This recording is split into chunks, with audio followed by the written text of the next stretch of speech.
Hey, Fester, did you see any indication of OSS this morning on your way in? I'll tell you right now, I saw quite the opposite of OSS on the way in this morning. Yeah, I don't think I saw anything. Like, not a sniff of them. So nothing? And do you And know I was what ready for him today. Do you know what I'm referring to with OSS?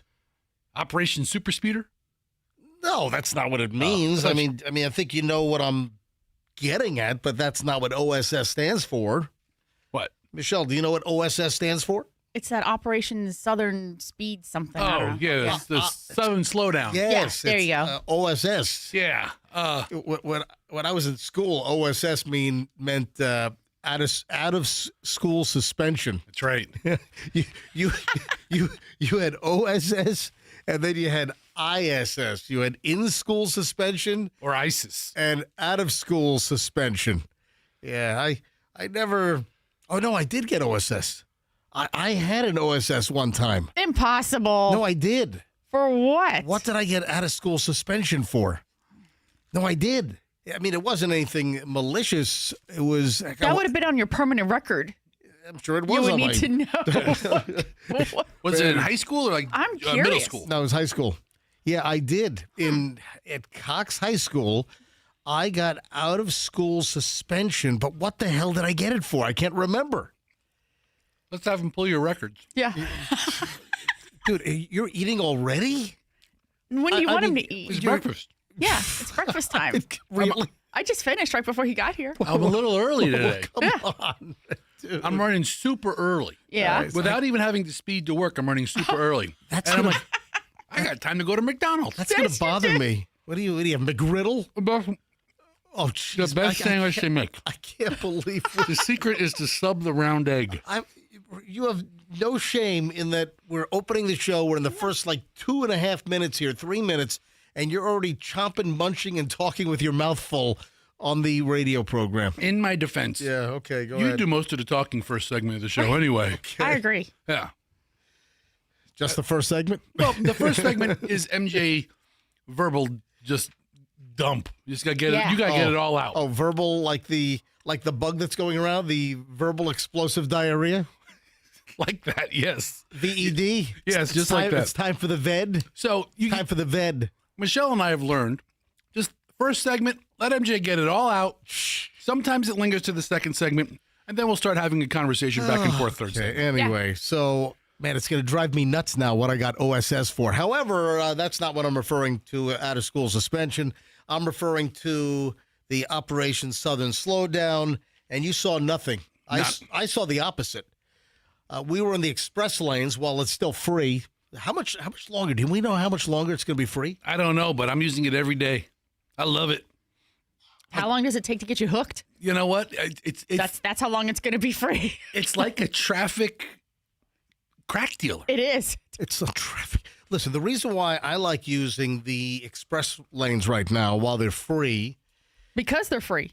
yeah, because they're free, but also I think my ride-in is safer. Instead of being among all the other cars that are weaving and swerving, and you get, people that are super speeding. We see that virtually every morning on the way. Reducing the chances of an incident by riding in the express lanes right now because they're virtually empty, and that's both ways. So while the express lanes are free on the Howard Franklin north and southbound, I'm going to utilize them, and that's what I did. However, let me get back to OSS, Operation Southern Slowdown. I saw quite the opposite. I had a Largo police officer in a Ford Explorer police interceptor package. I had how you tell an Explorer a cop car? Do you know how will you stop chewing in the microphone? My God. How? But You literally are one to talk. How? I don't chew in the microphone. I don't have time to eat. How? Okay. On the Ford Explorer, that's a police car, there are no roof rails. You know, the roof rack? Those vehicles with the police interceptor package that the cop agencies order, no roof rails. And, of course, if you have a light bar on top, that obviously is a dead giveaway.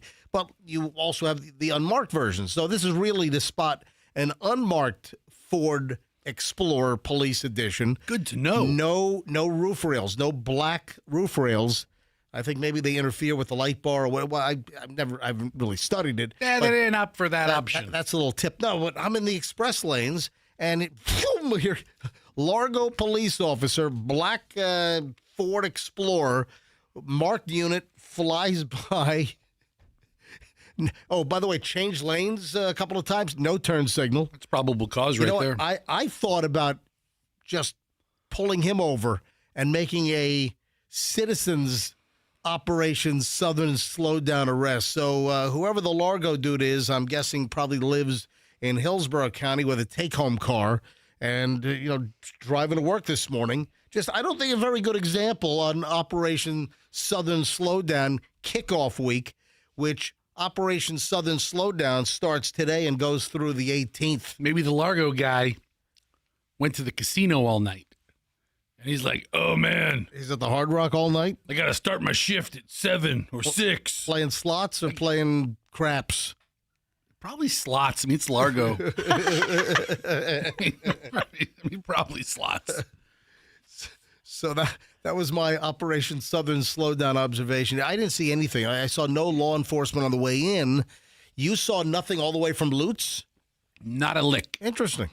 So I guess they're not getting an early start on Operation Southern Slowdown. So this is for Florida, Alabama, Georgia, South Carolina, and Tennessee. This is an annual deal.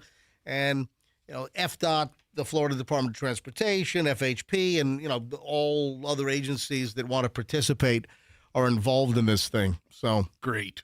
it is on. So we'll see, Michelle, if we have any signs of Operation Southern Slowdown on the way home as we head back over to the Tampa side. Yeah, that's how that works. Yeah, that's how it works. Get in the car and. All right, so Fessa, we got to get into this later on. Michelle and I tried to watch Big Brother last night. So good. Oh my God! I didn't mind it. Oh, So good.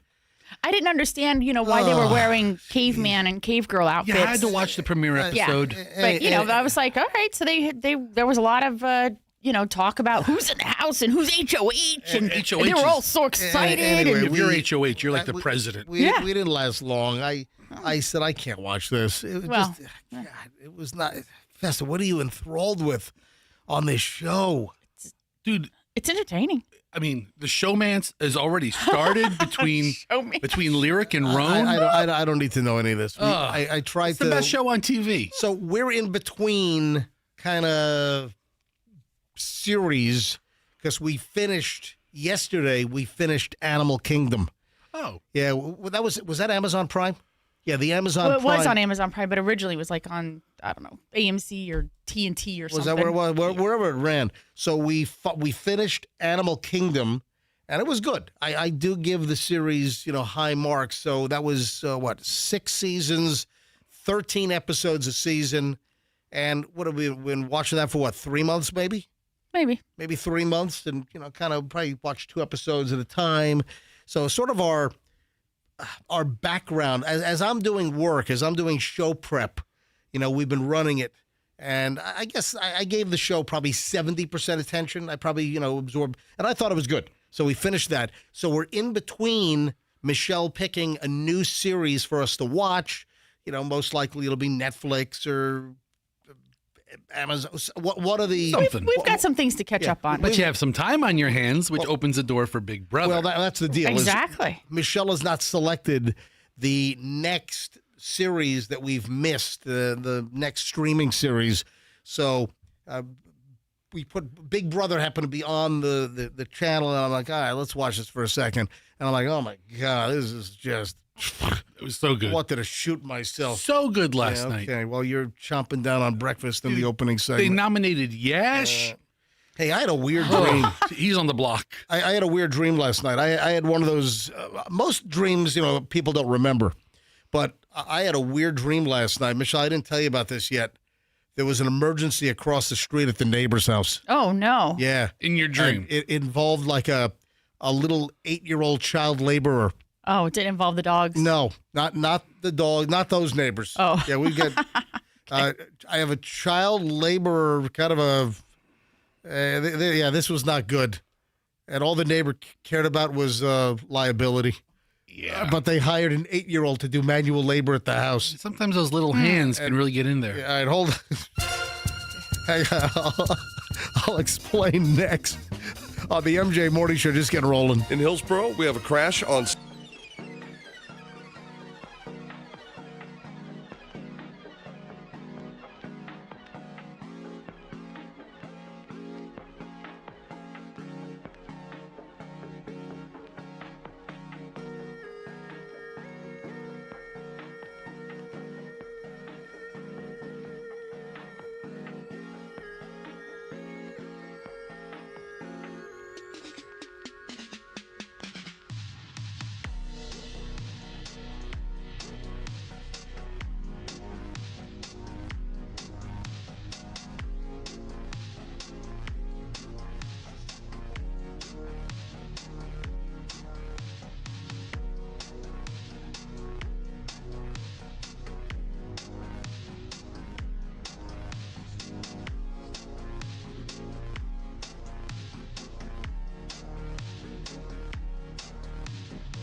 Morning show, MJ Fester and Michelle.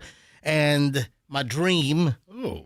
Remembered this one vividly from last night. Just a quick little recollection because, we don't remember most dreams. In fact, there are days I wake up, I don't remember anything. Like, that's most days. I don't remember anything. Clearly it happened, but I don't know what I'm sure I could do a deep dive into the research of why you remember a dream and why you don't. Anyway, I'm not going to mention which neighbor, Michelle, but I'll tell you later off the air. All right. Yeah, neighbor across the street. Yeah. Directly? Yeah. Apparently was employing an 8-year-old little, like a foreigner child laborer. So and the kid was, I guess, in the garage. I heard this loud bang, and I rush over, and the kid's missing all kinds of fingers. Yeah, kid's missing. I heard a loud bang, and the kid's missing all kinds of fingers. So for whatever reason, in the dream, I knew the kid was 8 years old, was hired as a child laborer at the neighbor's house, and was working on cleaning out the garage and the attic. Oh, no. And the kid apparently found a whole stack of fireworks and I guess lit them and blew off his fingers. And I had to get on the phone and get my neighbor and, the whole dream drill. I'm trying to call. It's going right to voicemail or something with my cell phone. Maybe my cell phone wasn't working. And you forgot to pay your bill. And that's when they shut it off. No. Right. This thing it's worthless. No. Try to dial 911, nothing goes through. I finally get my neighbor on the phone, and all my neighbor was concerned with was, any idea? How much you're going to be sued for? I don't know. What their insurance premium is going to go up to? Oh, lawsuit. That is correct. Yeah. Yeah, Fester got it right. That's all I'd be concerned about. All my neighbor was concerned with, oh my God, this is going to cost me a fortune. Meanwhile, I got an 8-year-old immigrant kid across the street with fingers dangling and blown off from finding my neighbor's apparently secret, very high-powered explosive fireworks stash. Your neighbor said, put ice on the hand and give ice a call. Fest. It's so bad. That's terrible. It's off. Listen, you're the one that had the dream. Don't come at me. Yeah. You're the one that has the neighbor that's hiring, 8-year-olds. All my neighbor was concerned with was what his financial liability was going to be. It wasn't, how's the kid? Did you call 911? Which I can't recall whether I did it in the dream. To be clear, none of our neighbors lacks that kind of empathy. All of our neighbors would have been. Your dream is completely flawed in that way. What'd the kid do? Did he lay tile? No, the kid was a child laborer. Right, No, he was cleaning out the garage. He was hired to. I said that. He was cleaning out the garage and the attic. Oh, okay. I'm sorry. And discovered I thought he had a craft as well. Discovered the fireworks that were hidden in the corner. Were you chewing your McGriddle so loudly you couldn't hear what I said? Maybe the guy did, Anyways, paver work. That's all I remember. Hey, the snake thing's on. Started on the 10th. The 10th was what? Friday? Yeah. Yes. Oh, jeez. Michelle and I talked the whole commercial break. Oh, I'm sorry. I did. How many we were McGriddles do you chatting. have? I got one, but I got Oh two my bites God, you're left. not done with this thing yet? Michelle and I talked. You've been eating this one McGriddle since 6 o'clock. It's now 6:26. It's cold. Oh, I'm sorry. Yeah, it's okay. I did. We were talking. All right, so the snake thing started. The Python challenge?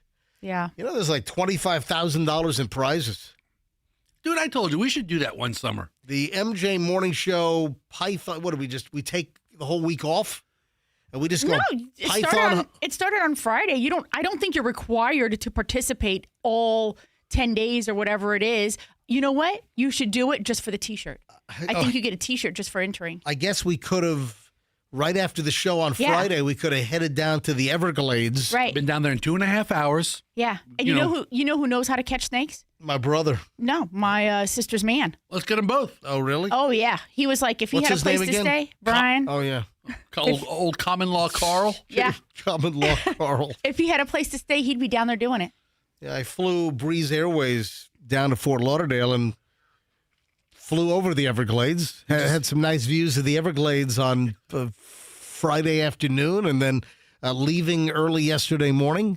Had some nice Everglades views, climbing out of Fort Lauderdale yesterday morning, and then flying in. So you could have had the pilot lower the plane. You could have done some snake spotting.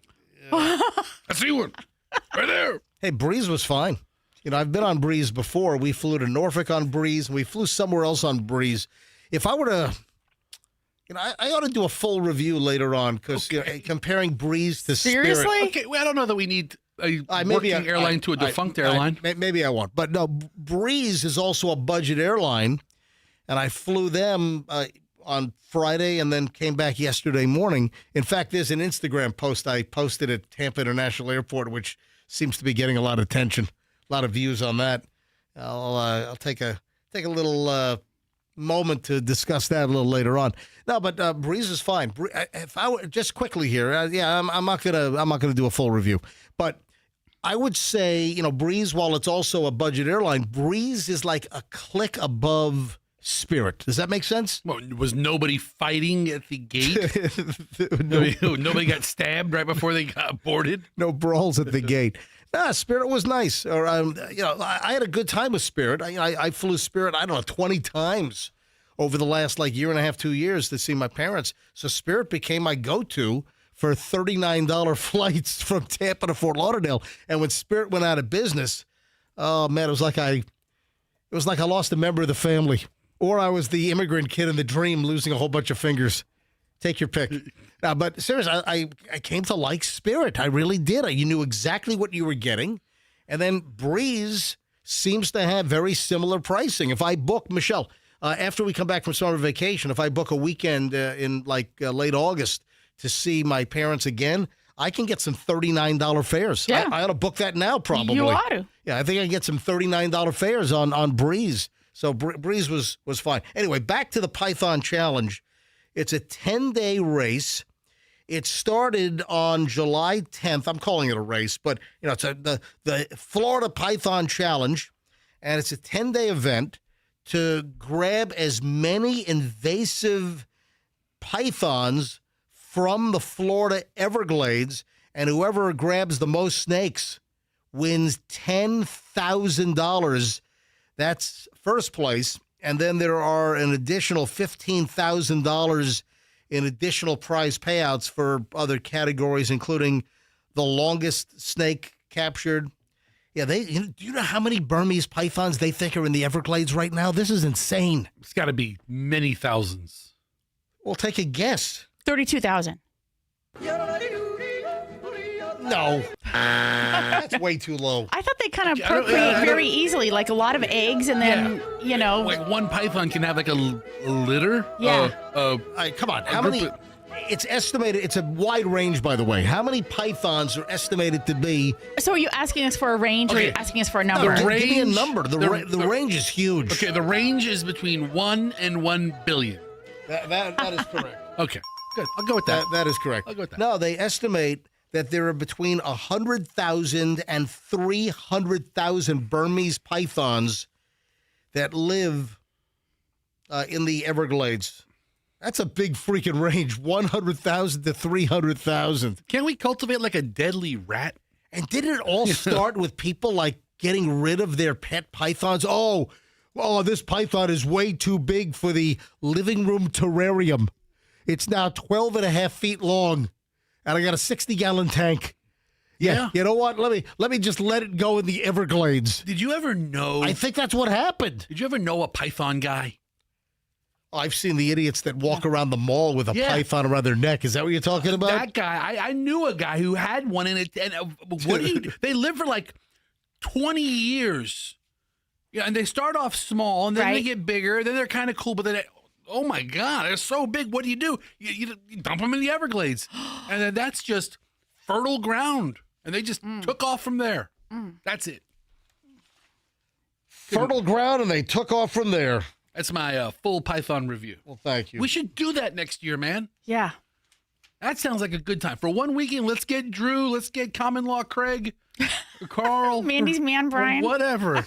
Let's get him. Let's get the four of us out there. We'll get Andrew out there. He can steer the boat. He could be designated driver. Oh, yeah. We get drunk out in the Everglades hunting python.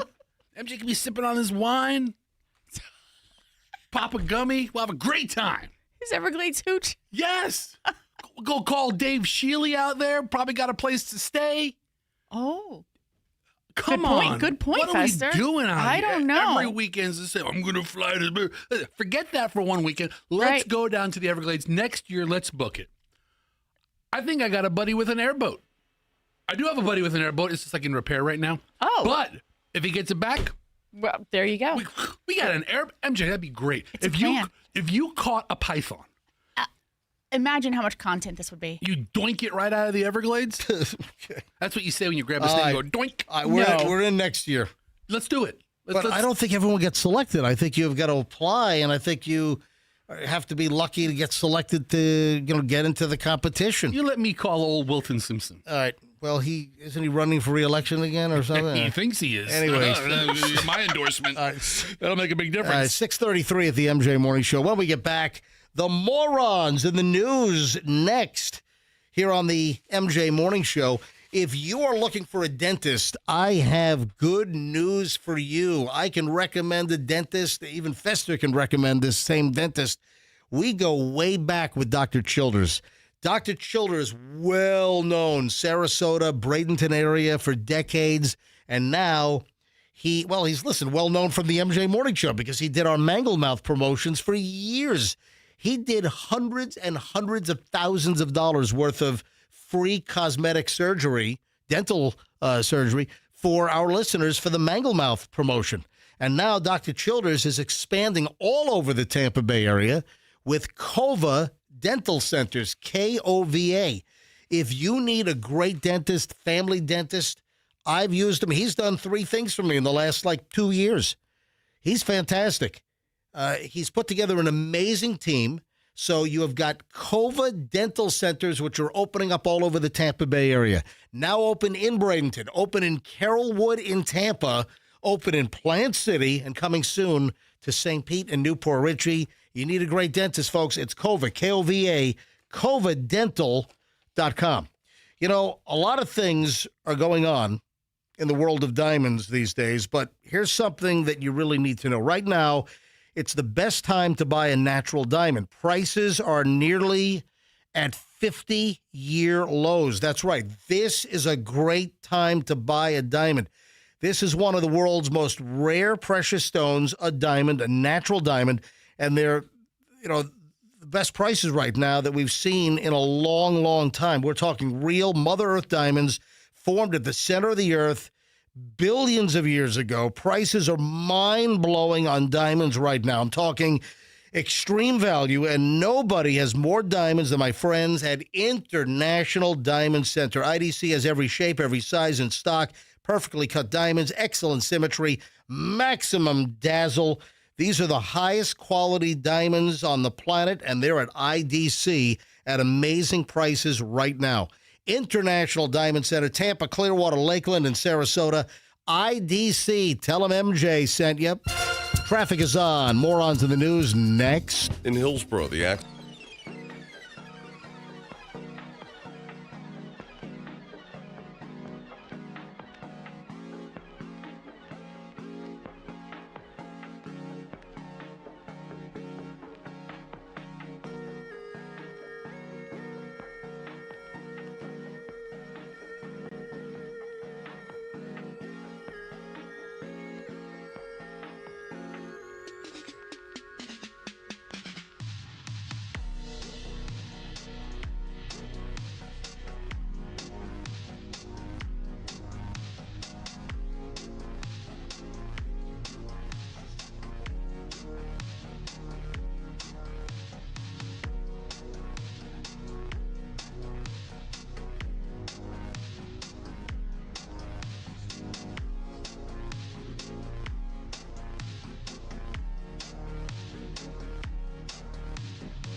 This morning, let's go. Let's start in Gainesville. Let's go. Let's start home of the Gators. Gainesville. Guy arrested at a pet store. Why? Pepper spraying families and kids inside the pet store. That's no good. That's not good at all. Yeah, the Gainesville Police Department, they were called to an incident at the pet supermarket after getting reports of a guy recklessly pepper spraying multiple people in the store, including a family and young children. Just walking around pepper spraying people. That's no good at all. What the hell? What about the ferrets or canaries? Cops learned that Marshall Avener, 75 years old, approached a family with two kids and asked if he wanted to pet his dog. When the family ignored him, so wait a minute, this guy's just walking around saying, "Hey, you want to pet my dog?"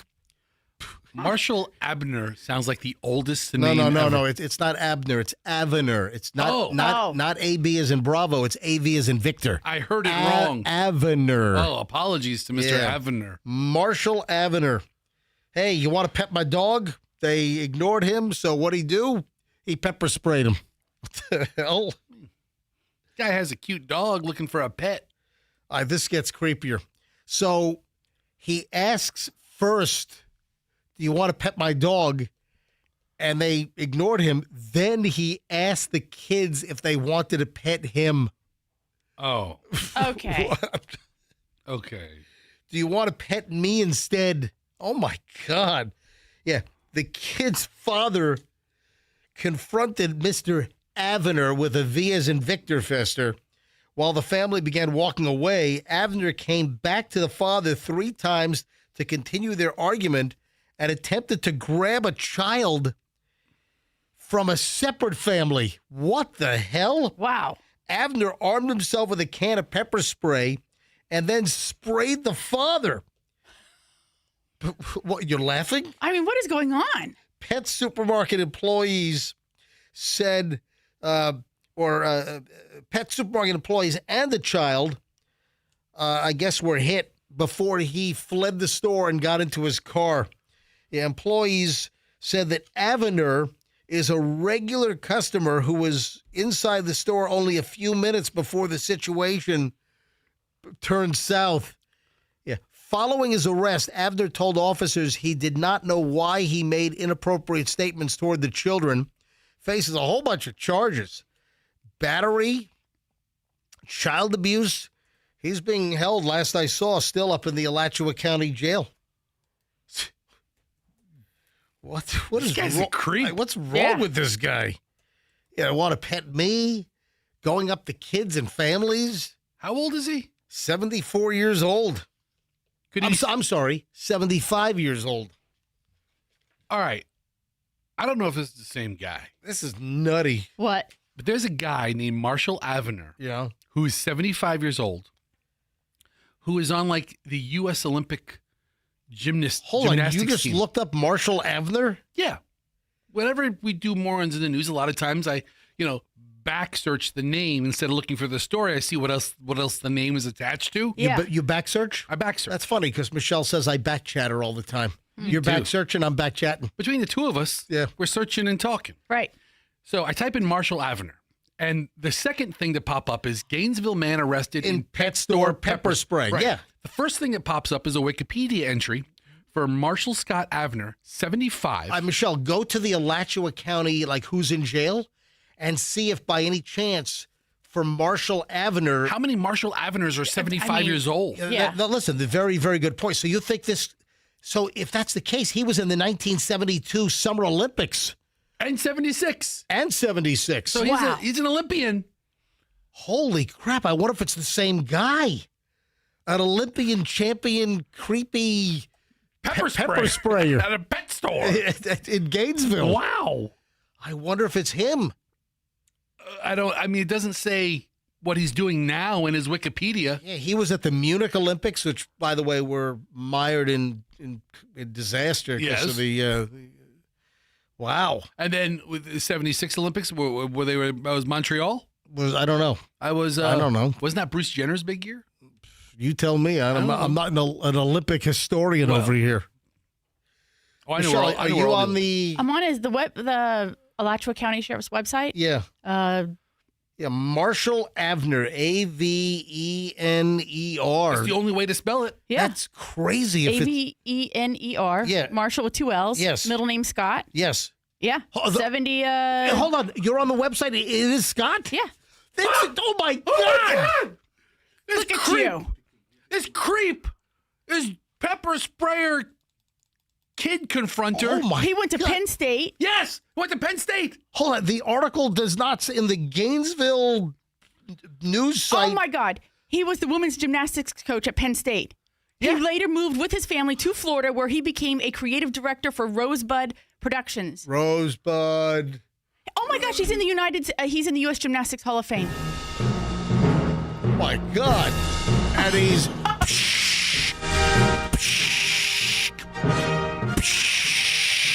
And he's pepper spraying families and kids at the pet supermarket in Gainesville now. Hey kid, you want to pet my dog? You want to pet my dog? Hey, you want to pet me? That's crazy. Wow, Marshall Avenir. That's a good job with the Google lookup. Who do we call about this? I thought you were just good for munching on your McGriddle. Oh, I'm me and Munchin. That is crazy. We ought to get an interview with him. What? I mean, we know where to find him, right? Is he still in jail? Did he bond out? No, I think he's still in jail. Does the Gainesville Gazette? What's the paper in Gainesville? The Gainesville Sun? Yeah, I think it's the son. Does anybody who's reported on this guy know that he's the former Olympian Marshall Avenir? I think WCJB television in Gainesville, they have no idea because it's not in their story that he's a former Olympian. I'm going to call them during the commercial break. Why did they not just Google him? I'm sure they did the story. Oh gosh, he was actually kind of good looking. I mean, he's a. Oh, now you're, Jeez, Louise. Look at him here. Here he's back in the day. He's in the mid 70s, and he's a well coiffed, Right. yeah, gymnasticus man. it would be a gymnast. You know what? Somebody's gonna have to update his Wikipedia page. Oh, yeah. That should be us. I'm going to amend it during the commercial break as well. Go ahead and edit his I have my work cut out for me And his today. Wikipedia page right now. I'm not a big fan of giving myself more work, but today it's really piling on you, boy. Oh, my God. You know what? I think I'm going to continue with morons in the news when we get back. I just have too many good things. Let's go. Okay. I've got the tarantula thief. I've got the golf cart incident with the mugshot. You know what? We have too much stuff. I'll tell you what. Instead of rushing now, I'm going to break, and I have a bonus part 2 of morons in the news next, including an audio-visual aid, which I'm going to show up to the camera and put it on MJ TV this morning. So please stand by. So I was talking with Randy Hendrick. Randy Hendrick is the owner of Hendrick Roofing. I was talking to him on Friday, and he's like, man, I've had 30 people say to me, hey, I heard you on the MJ Morning Show. That's great. Yeah, so Hendrick Roofing is one of our newer sponsors. Are they our latest? Yeah, I think they're the latest sponsor. If you're looking for a great roofing company, folks, I'm going to tell you right now, it's Hendrick Roofing, Hendrick. Hendrick Roofing has done 2 major jobs at my house.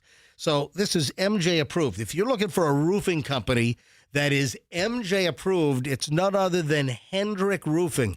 They did the original roof on my house back in 2004, and we just replaced the roof just a couple of months ago, and Hendrick did an amazing job. It's even better now because the materials have gotten so much better. If you've got a leak, hey, we've had a ton of rain over the weekend. If a leak has popped up at your house and you need a great roofing company, Hendrick Roofing, get your roof leak fixed. These guys are pros, over 60 years in the Tampa Bay area, family-run company. If you need a new roof, they do them all. They even have their own metal fabrication shop for metal roofs. If you're commercial, they've got a full commercial department. Residential and commercial, HendrickRoofing.com, and tell them that MJ sent you. The folks at Air Rescue are going to be at my house later today. That's right. Air Rescue is putting in my 3rd Daikin system in my house because the 3rd one was from 2012 and it's failed, and I'm not dumping parts into that. So we're going to put another new Daikin in my house. And Michelle's got nothing but praise for the Daikin systems, just keeping the house cool and crisp.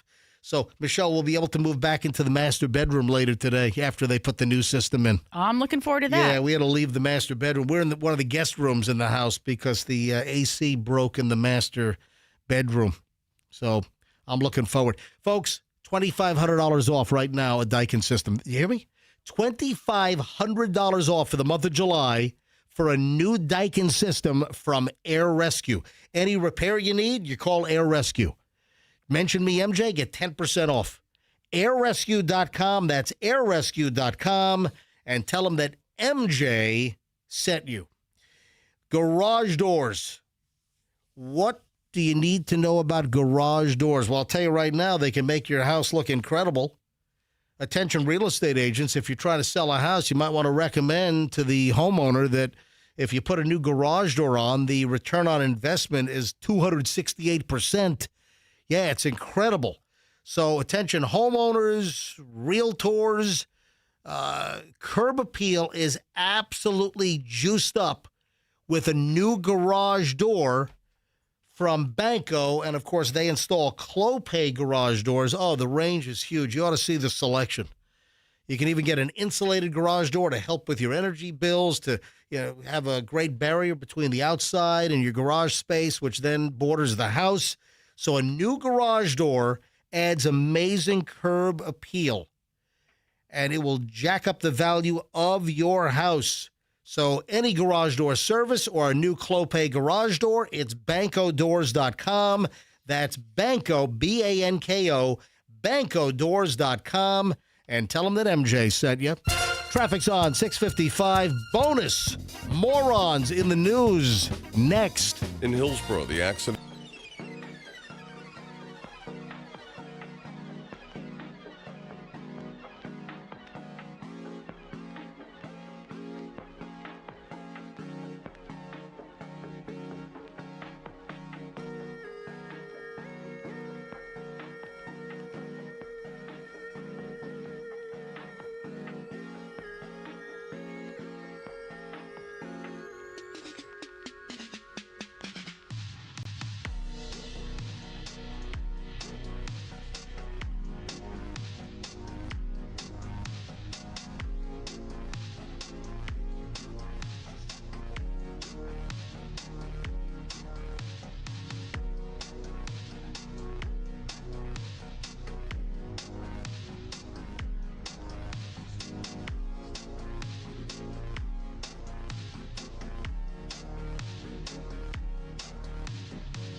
Kelly at the MJ Morning Show.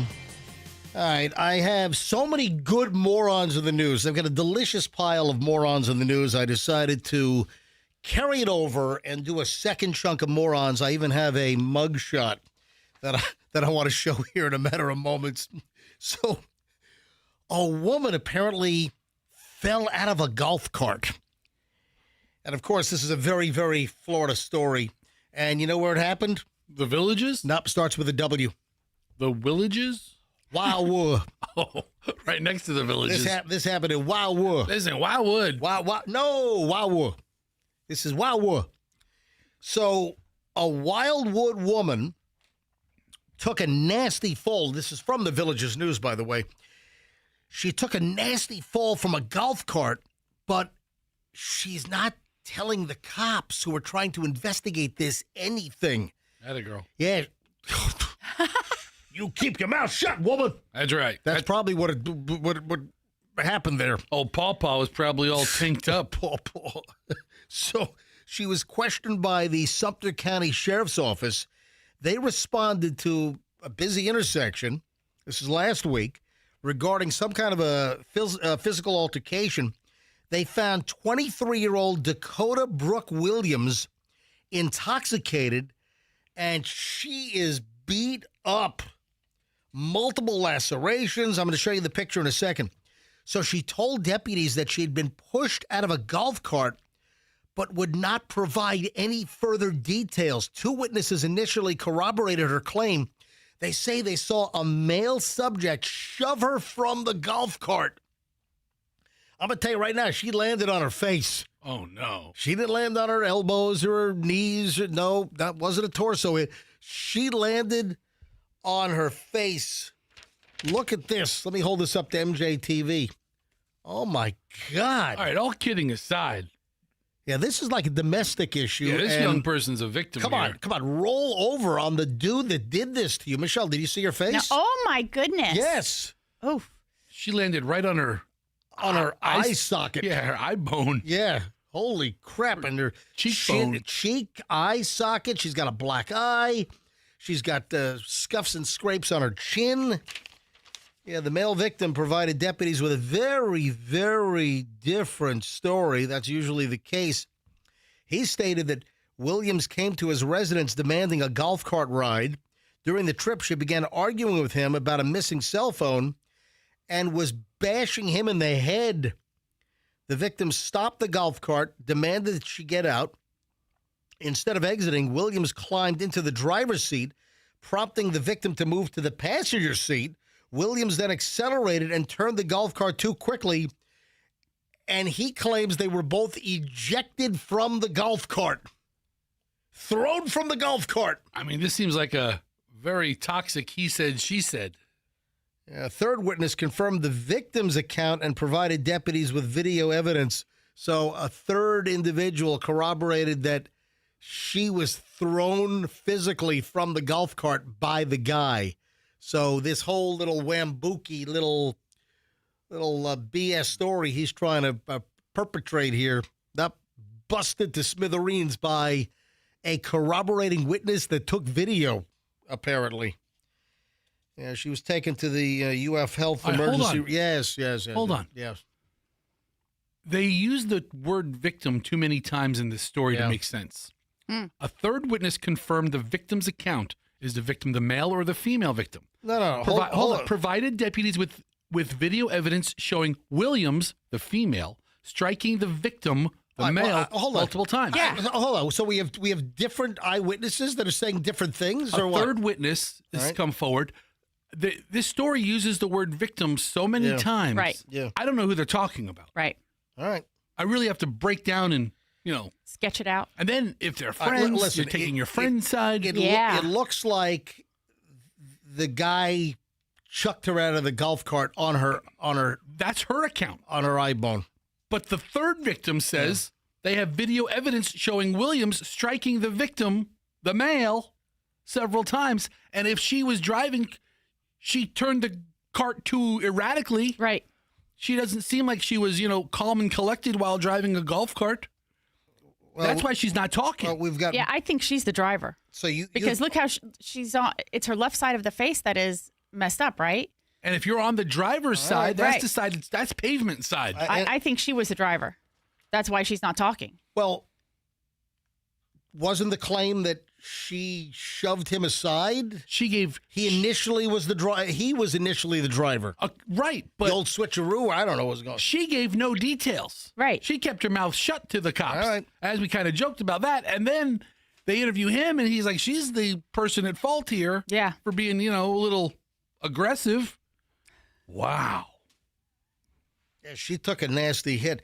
A lot of stuff out of the Ocala area lately, including, did we have a story last week that Ocala is one of the least educated areas of the United States? I think we called it the dumbest town in America. And the proximity to University of Florida, man. I mean, Ocala is just a little spit south of Gainesville, right? So listen to this. And Tampa. I mean, it's really close to us, too. A woman has been accused of selling her incarcerated roommate's tarantula collection. Is that a thing? You have a tarantula collection? Hey, I thought you had like one tarantula in an aquarium. No, what if it's like those people that keep spiders like on cork boards? What? What? Like you ever What see are you like talking about? you ever see somebody who has like a butterfly preserved? That I've seen. Oh, with like pins through them to Yeah. like put them on like a, okay. But all right. like, have you never seen like a spider, Poor little butterflies. maybe like in a laboratory? Listen, I've seen probably an insect exhibit at the Smithsonian or something. But what justifies it? What constitutes a tarantula collection? Let me tell you, a 37-year-old Ocala woman has been arrested on theft charges after she allegedly sold a man's collection of exotic tarantulas while he was in jail. The male victim contacted the Marion County Sheriff's Office and reported that his entire tarantula collection, which was valued at about $590, that's very specific, by the way, Yeah. was missing. Yeah, according to the arrest report, the victim advised that he had been living with a woman identified as Stephanie Lauren Brooks prior to his incarceration at the Marion County Jail. When the victim was released and allowed to return home, he reportedly discovered that his tarantulas were all gone. According to the victim's statement, he later found out from family members that Brooks had allegedly sold the exotic spiders, which included a green bottle blue tarantula, a golden knee choco tarantula, Oh, wow. a Brazilian Veracruz tarantula, and 3 pink-toed tarantulas. My God, I had no idea these names existed. Okay, so What the hell? I just stumbled onto a Reddit forum about tarantulas. Okay, I'm sure you have. I am not privy to the world of tarantula admiration, Guess appreciation. what? I'm not privy also to the world of tarantula nomenclature until just now. This guy has 16 tarantula cases. Some guy on Reddit. That's just some random. But All right. here's another. Look at this guy. This guy has like 40 of them. All right. I'm just saying it's a thing for these people. Man, he's got a whole storage room rack filled with terrariums. Anyway, I had no idea. So she sold his tarantula collection. That's crazy. So she was arrested and she was taken to jail now. She remains in custody. Her bond's been set at $1,500. She can't even. Man, if you can't make a $1,500 bond, Put that story to the side. that's a rough one. Okay, We're going to need that later. why? Oh, because of the dog story. Incarcerated Yeah. people. No, and- I thought about that. Yeah. I mean, I just thought of Oh. it when you're reading this. Oh, well, I thought about when I saw this last night. I'm like, hold on. So, guy's in jail, and the girl sells his tarantula collection, and we've got the story of the local woman. We got to reset the whole story. We do, folks. We have an update on Lady the Cocker Spaniel and the incarcerated woman. Oh yeah, we're going to get back into this in a bit. Yeah, I've got the whole. I got the whole story pulled again. We're nuts deep in all of this. Yeah, you know that? Yeah, Fester calls me over the weekend. He's like, "Oh my God, do you have a minute?" I'm like, "No." I need- Okay, then he goes right into this like 12-minute story. I needed more than a minute. Oh my God, yeah. We are in such a jam. We're jammed up good. And Fester's in the middle. I'm not in the middle of You this. are. No, you're in the middle got me of this. involved. No, you're in the middle of this. You're all in the middle of The this hell thing. I am. I'm taking you down with No, me. you're not taking me down. I'm rolling over on you day one. So we've got this crazy update. Hey, I've got audio that I want to play, and I think this is absolute total BS. And some people, where did I see this? I think I saw it on Instagram, and people are like, oh my God, that's disgusting. I would never drink that, folks. I'm telling you right now, the video of the woman making Kool-Aid in her bathtub for guests for a party and then mixing it all up with her feet. This is not real. And people are like, oh my God, that's the most disgusting thing I've ever seen. This is not real. So I'm having a party today, and everyone requested their favorite strawberry lemonade daiquiri. Baby, my peoples know how to drink. They drink a lot. And I did not want to keep making jugs of daiquiri because my arm would have got tired. That's why I use my feet.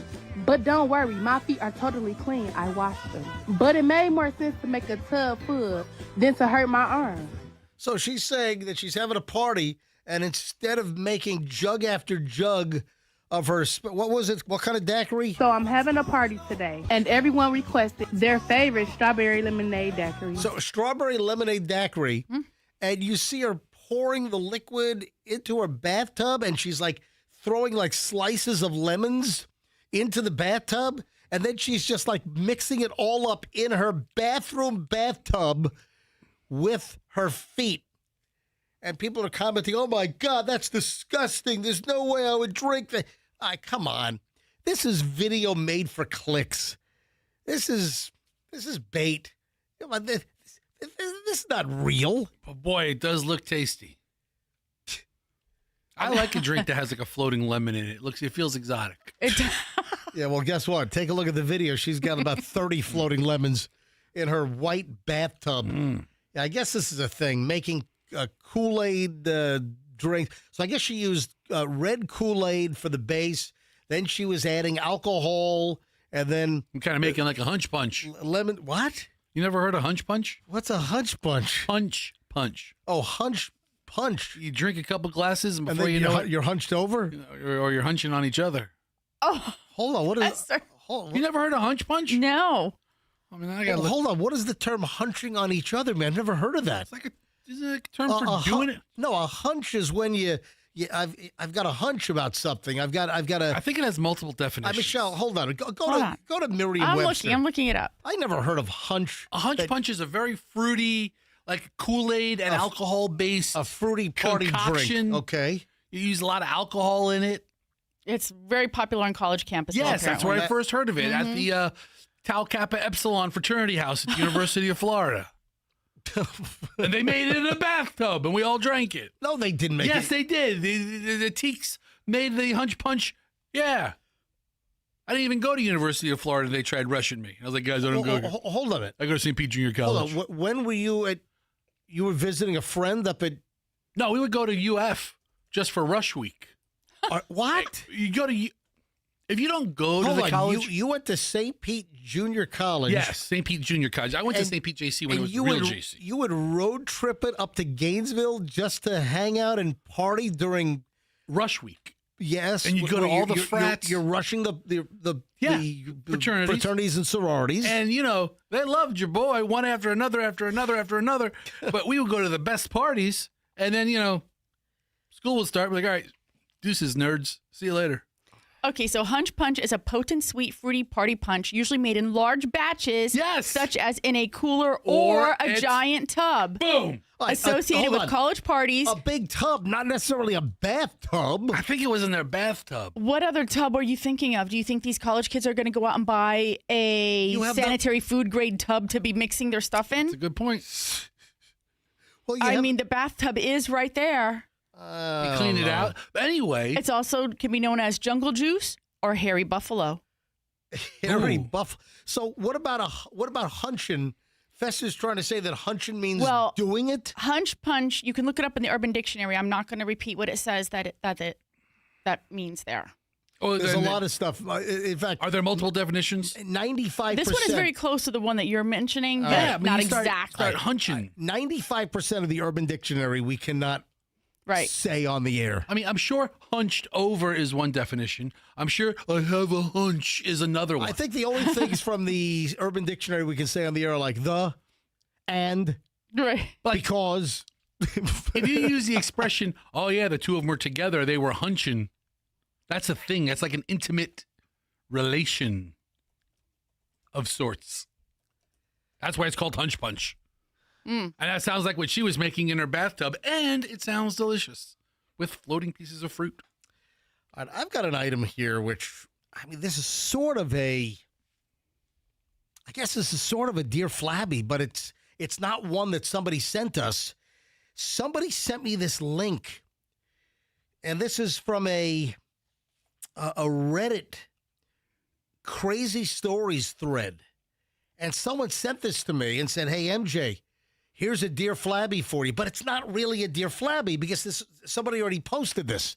This is not an original Dear Flabby problem, which is a requirement for you to send a story to Dear Flabby to get Dear Flabby's sage advice. This is weird. And the headline is actually Weird Story About My Manager Almost Dying. Yeah, listen to this. I'm a black woman who used to work at Chuck E. Cheese for 5 years. The final 3 to 4 months that I worked there was a new general manager, and at first, he was great. But then he started turning into a menace. After a week or so, I started noticing that a majority of the black people there started quitting. I didn't think anything of it until I witnessed how the manager was treating the black workers. He would talk down to them, threaten their jobs, lie about them, etc. He would really just annoy and threaten black employees until they quit. There were 2 to 3 of us left, 2 regular employees and 1 manager. I told the manager I couldn't work a certain day, and another kitchen guy was taking my shift. He told me no because the guy taking my shift was incompetent. I was head of kitchen and told my kitchen guy, hey, the manager thinks you're incompetent and doesn't want you to take my shift.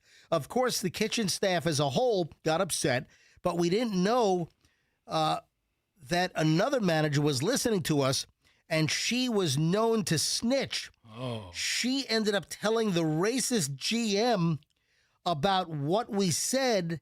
And when I left to go home, he called me and said I was suspended for inviting negative feelings in the kitchen and gossiping.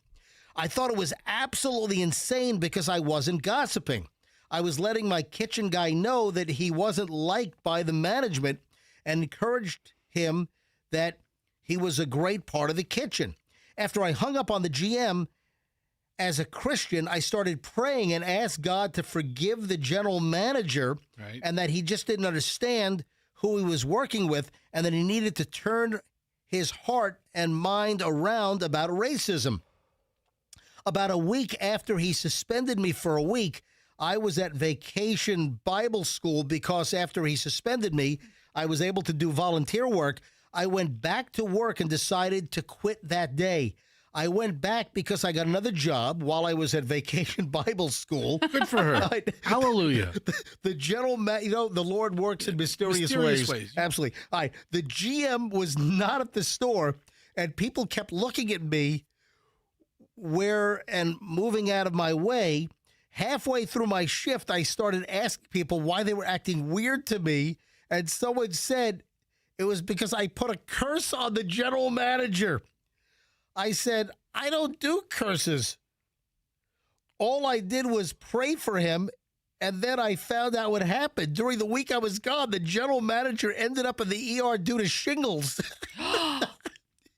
He ended ignoring the shingles and ended up with an issue that almost killed him.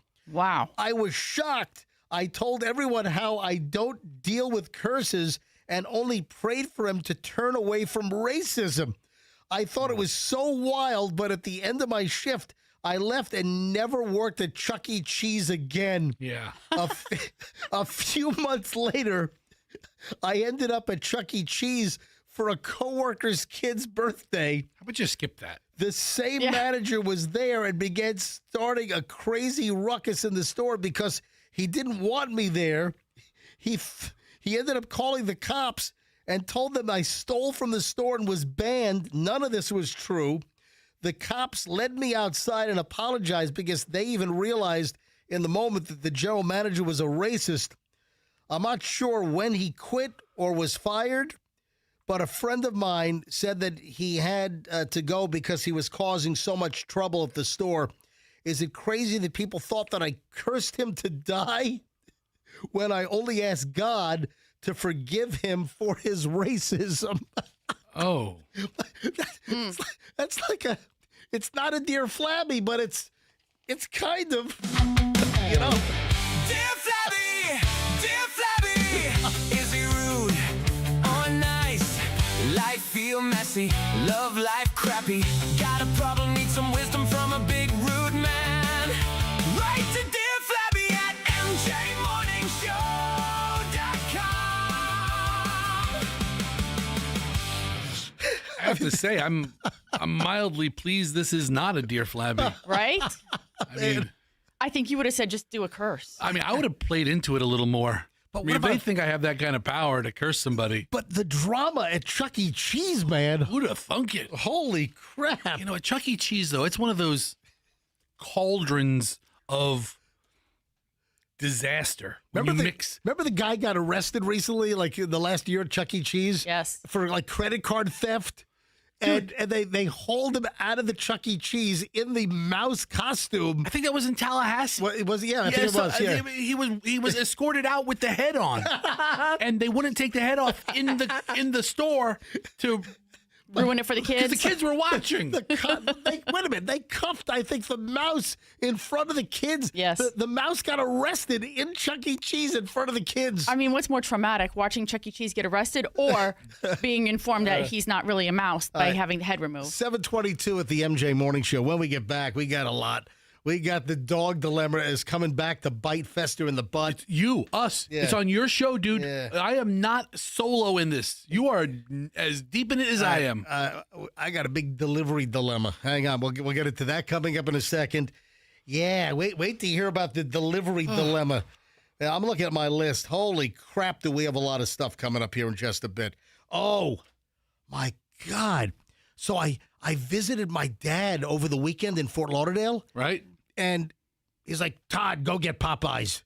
Oh. So I went out and got Attaboy. Good for Dad. Well, hang on a minute. I got a Popeyes for lunch on Saturday, and I was stunned. I was startled. All right, hang on a sec. I'll explain. We have so much crap coming up next. We start an hour and 20 minutes of nonstop MJ in minutes, so please do not move. Michelle. Yes. We will be able to sleep in our master bedroom again tonight. I'm so thrilled with this. Tonight, we are young. Okay. Was that song fun? No. Like, we Yeah. are young, right? Gonna set the world on fire. All right, our master bedroom fester felt like it was on fire. Yeah, look at Michelle. Like, Michelle's like I think it's like 90 degrees in there now. it's unbelievable. So our air conditioning system in the master bedroom died, and Air Rescue is replacing our 2012 system with a brand new Daikin system later today. And folks, you can get a brand new Daikin system for $2,500 off during the month of July. You know the deal. Any air conditioning service, it's Air Rescue. Hey, they're rescuing us later today. I think they're supposed to show up within, I think they're supposed to be there at 8 o'clock. So Julian's going to be managing the project while we're still on the air. But Air Rescue is putting a new Daikin zone in my house, a new system with the inverter. It's going to bring our power bills down. And if you would like a new Daikin system, these are amazing. 12-year parts warranty. It's the best in the industry. 12-year parts warranty on the Daikin from Air Rescue and $2,500 off right now. If you need regular service for a broken system, get a 10% discount by just mentioning the MJ. AirRescue.com. That's AirRescue.com. And tell them that MJ sent you. Two college brothers moving in storage, hands down, is the unbelievable choice for your next move. Or if you know someone that's moving, Don't let them get stuck with a crappy moving company. Don't make a terrible mistake. The people that select bad moving companies, oh, my God, they've come to regret it. A lot of times they get some lowball price, and guess what? Then they try to jam up the price. When you go to Two College Brothers right off the bat, you're going to get a very competitive price, and you're going to get a company with over 1,200 five-star reviews. Remember, it's twocollegebrothers.com. That's Two College Brothers. You've got the others, then you have the brothers. So you got to have Two College Brothers. Make sure you put college and brothers together, and you're going to get a great move. They're highly trained, background check, drug screened. You're not going to get, someone that just got sprung out of the county jail that, they're now rummaging through the drawers in your house.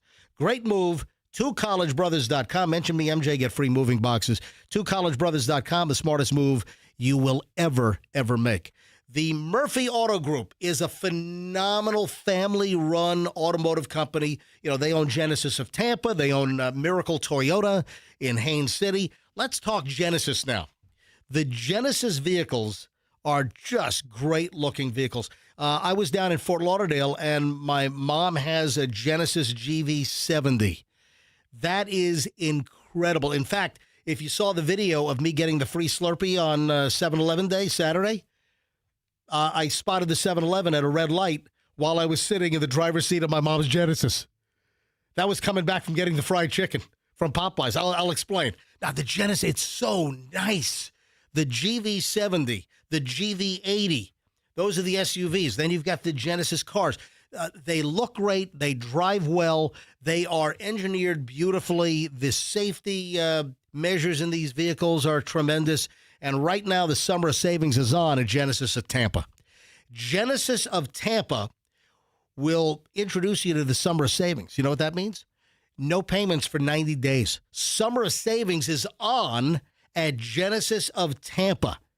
It's at 275 right off Bears at Nebraska. GenesisofTampa.com. Tell them that MJ sent you. I'm going to give you a tip about real estate right now. Wherever you turn, listen, if you've got a house on the market, you already know this. Things are slow. Hang on a minute. How slow are they? Yeah, inventory's piling up. If you need to sell your home, get to Mark Spain Real Estate. So if you need to move, maybe it's a job transfer, maybe maybe you want to upgrade, you're buying a new home and yours is sitting on the market. Hey, Mark Spain Real Estate, get a guaranteed all-cash offer and do it right now. Ask anyone in the real estate business. And yeah, things in the Tampa Bay area especially, but also nationally, have slowed down. You've got mortgage rates that are climbing back up again. So if you need to sell, I'm telling you right now, no showings, no open houses. You don't have to fix the place up. Just get a guaranteed all-cash offer from Mark Spain Real Estate right now. Go to markspain.com and start packing and tell them MJ sent you. Traffic is on at 7:28. The MJ Morning Show returns in mere moments. In Hillsborough, the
1 hour, 20 minutes of nonstop MJ starts right now. Fester over here, Michelle, I am MJ. I want to start with the delivery dilemma. And I think that a lot of people will be able to relate to this because I'm sure it might have happened to you. Hey, Fester, you ever have something that you ordered misdelivered? Misdelivered, like to somebody else's house? Yeah. You know what? I'm trying to think. Amazon has been doing a pretty good job for me lately. I can't think of anything. My wife orders a whole lot more things than I ever do, but I'm sure it's happened before. So Michelle ordered some laundry detergent, and it ended up getting delivered down the street. How much laundry detergent did you order? What'd you order, Michelle? I ordered some laundry detergent additive. Like OxyClean? Well, no, Michelle. Kind of like OxyClean. Hold on. Michelle she's like hooked on a new. Where did you find this biz? I never heard of this product. What is it? Where it's did you? it's in the Walmart has it. Hold on. Is it the beads? No, Wait You a know the little beads that make you smell a little different? No. it makes you smell different. Hold on. It's like additive. Hold- Smell boosters. Hold on. Was smell They have like these little. What does Michelle have? Forget what I have. Biz. Biz? Biz, B-I-Z. Now, I never heard of Biz. And then suddenly, Michelle, where did you discover Biz? Reddit. And so Biz stain and odor eliminator for Yeah, tough stains. yeah. It's a powder. yeah. And so Michelle finds the Biz, and what's going on with the Biz is hard to get? Well, it's hard to get because it's the another product that like competes with it is not being produced right now because they're repackaging. They're remaking the package. But what you learned You about? you have to add it to your detergent because your detergent isn't doing all the things that it's supposed to do for your laundry. So Because it has, I think, lipase in it. wait. So Biz on its own is not a No. laundry detergent. Oh, no. You add the Biz. Yeah, you add the Biz. It's So like it's an additive. booster. Well, why It's a don't- laundry booster. Think of OxyClean. Well, Yeah. hold on. Why doesn't Biz just make a detergent with the Biz? I don't know. This is the lane they're in. Yeah, this is the lane they're in. Thank you, Fester. And you found out about Biz within the last like 2 weeks? No, like about 3 months now. I've been reading, trolling on this laundry subreddit, All right, this is on Reddit, whatever you call it, thread. This is a whole different thing. Michelle is now reading a laundry subreddit, and Yeah. this is a whole other deal. So Michelle gave me a whole lecture on how she's been doing laundry all wrong. All right, hold on to that thought. So the package that Michelle ordered from Walmart got misdelivered, and it got misdelivered down the street. And they provide a picture of they provide the picture of like the delivery, and it's clearly not our house. So I rolled down there and there's no answer. And Did you take it off their porch? no, it was not there. It was in the house? and I don't know these people. It just misdelivered. How much Biz did you buy? Michelle, how many boxes of Biz? 3 boxes. So that's about $20 worth of Biz. Yeah, $21. Okay, I'm looking online. So- You can buy them right now at Walmart for like $6.50 each. Yeah, that's what I did. You know what happened is I ordered it last week. I don't know why I was ordering, because you know what? Because I think you went to the store and it wasn't on the shelf, but I could order it online. And it's limited and it says low stock. You can only order like so many at a time. So I said, you know what? I better just order it so that I can have it because you weren't able to find it in the Right. store. So last week it was delivered and I thought, okay, I'm going to go ahead and stock up on it since I'm reading how people are finding it or not be able to find it so Right. readily right now. And I said, you know what? I'm going to get a couple more boxes. And I ordered it again, not delivered. And then they send me the little picture that says, this is where it is. And I'm like, I don't even recognize that house. So I'm looking at the picture. I'm like, So then I drive down the street to match the picture of the front porch with the Walmart delivery confirmation picture, and I finally find the house, and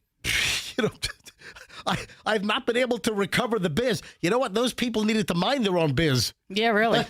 But now they've got Michelle's biz. All right, but you went on the Walmart app and It's so, you know what, that app was so not user friendly as far as like explaining the situation, because it wasn't like you could just go in and say not received, even though they show you the picture. You had to then chat with, you had to say like something different, and then you're chatting with AI first, and they clear you to then talk to somebody supposedly. And I'm like, you really still are AI. I'm, suspicious about that. And I'm like, it was such a rigmarole to like explain to them that I didn't get the package and I can't find it. Like I have no idea where that house is. And so I found the house and I tried to recover the biz, but to no avail. Maybe on the way home today. You want me to? I'm on my Walmart app. Yeah.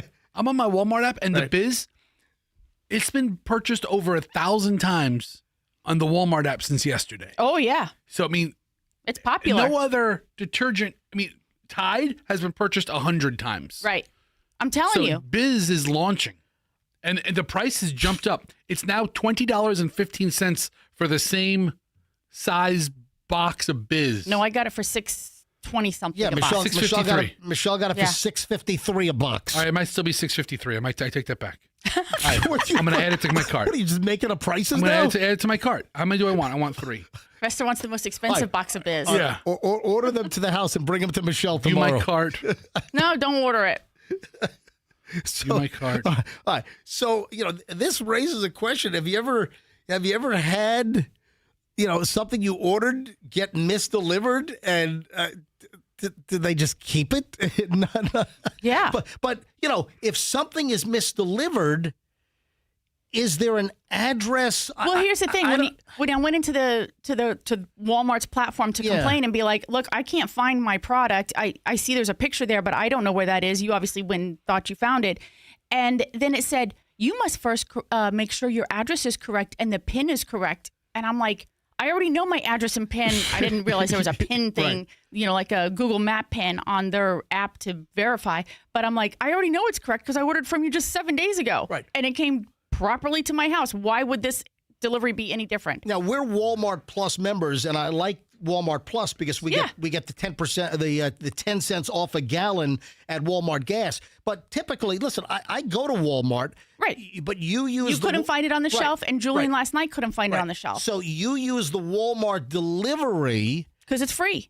It's free because we're Plus members. Right. But you use it when you can't find it in the store. Sometimes they have the item Right. in whatever their I don't know. warehouse distribution is. Yeah, I'll just Right. do another local store to Walmart fulfill Wonderland warehouse. Like the old Sam's Club. The old Sam's Club down on Southdale Mabry, south of Gandy.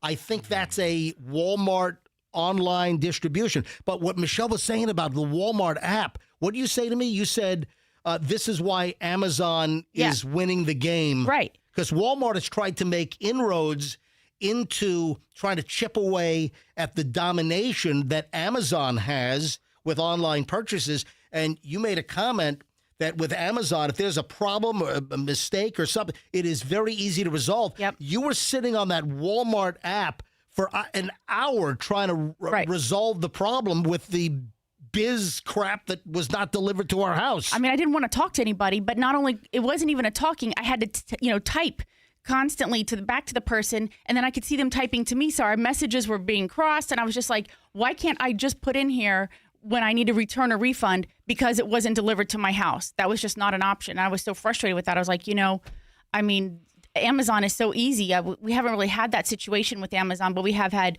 damaged items with Amazon, and it's just so easy. You just go right in and go boop, boop, boop, boop, boop, boop, done. I had an item I ordered recently that didn't fit, Yeah. and I think it might have been my fault. What'd you get, like a medium?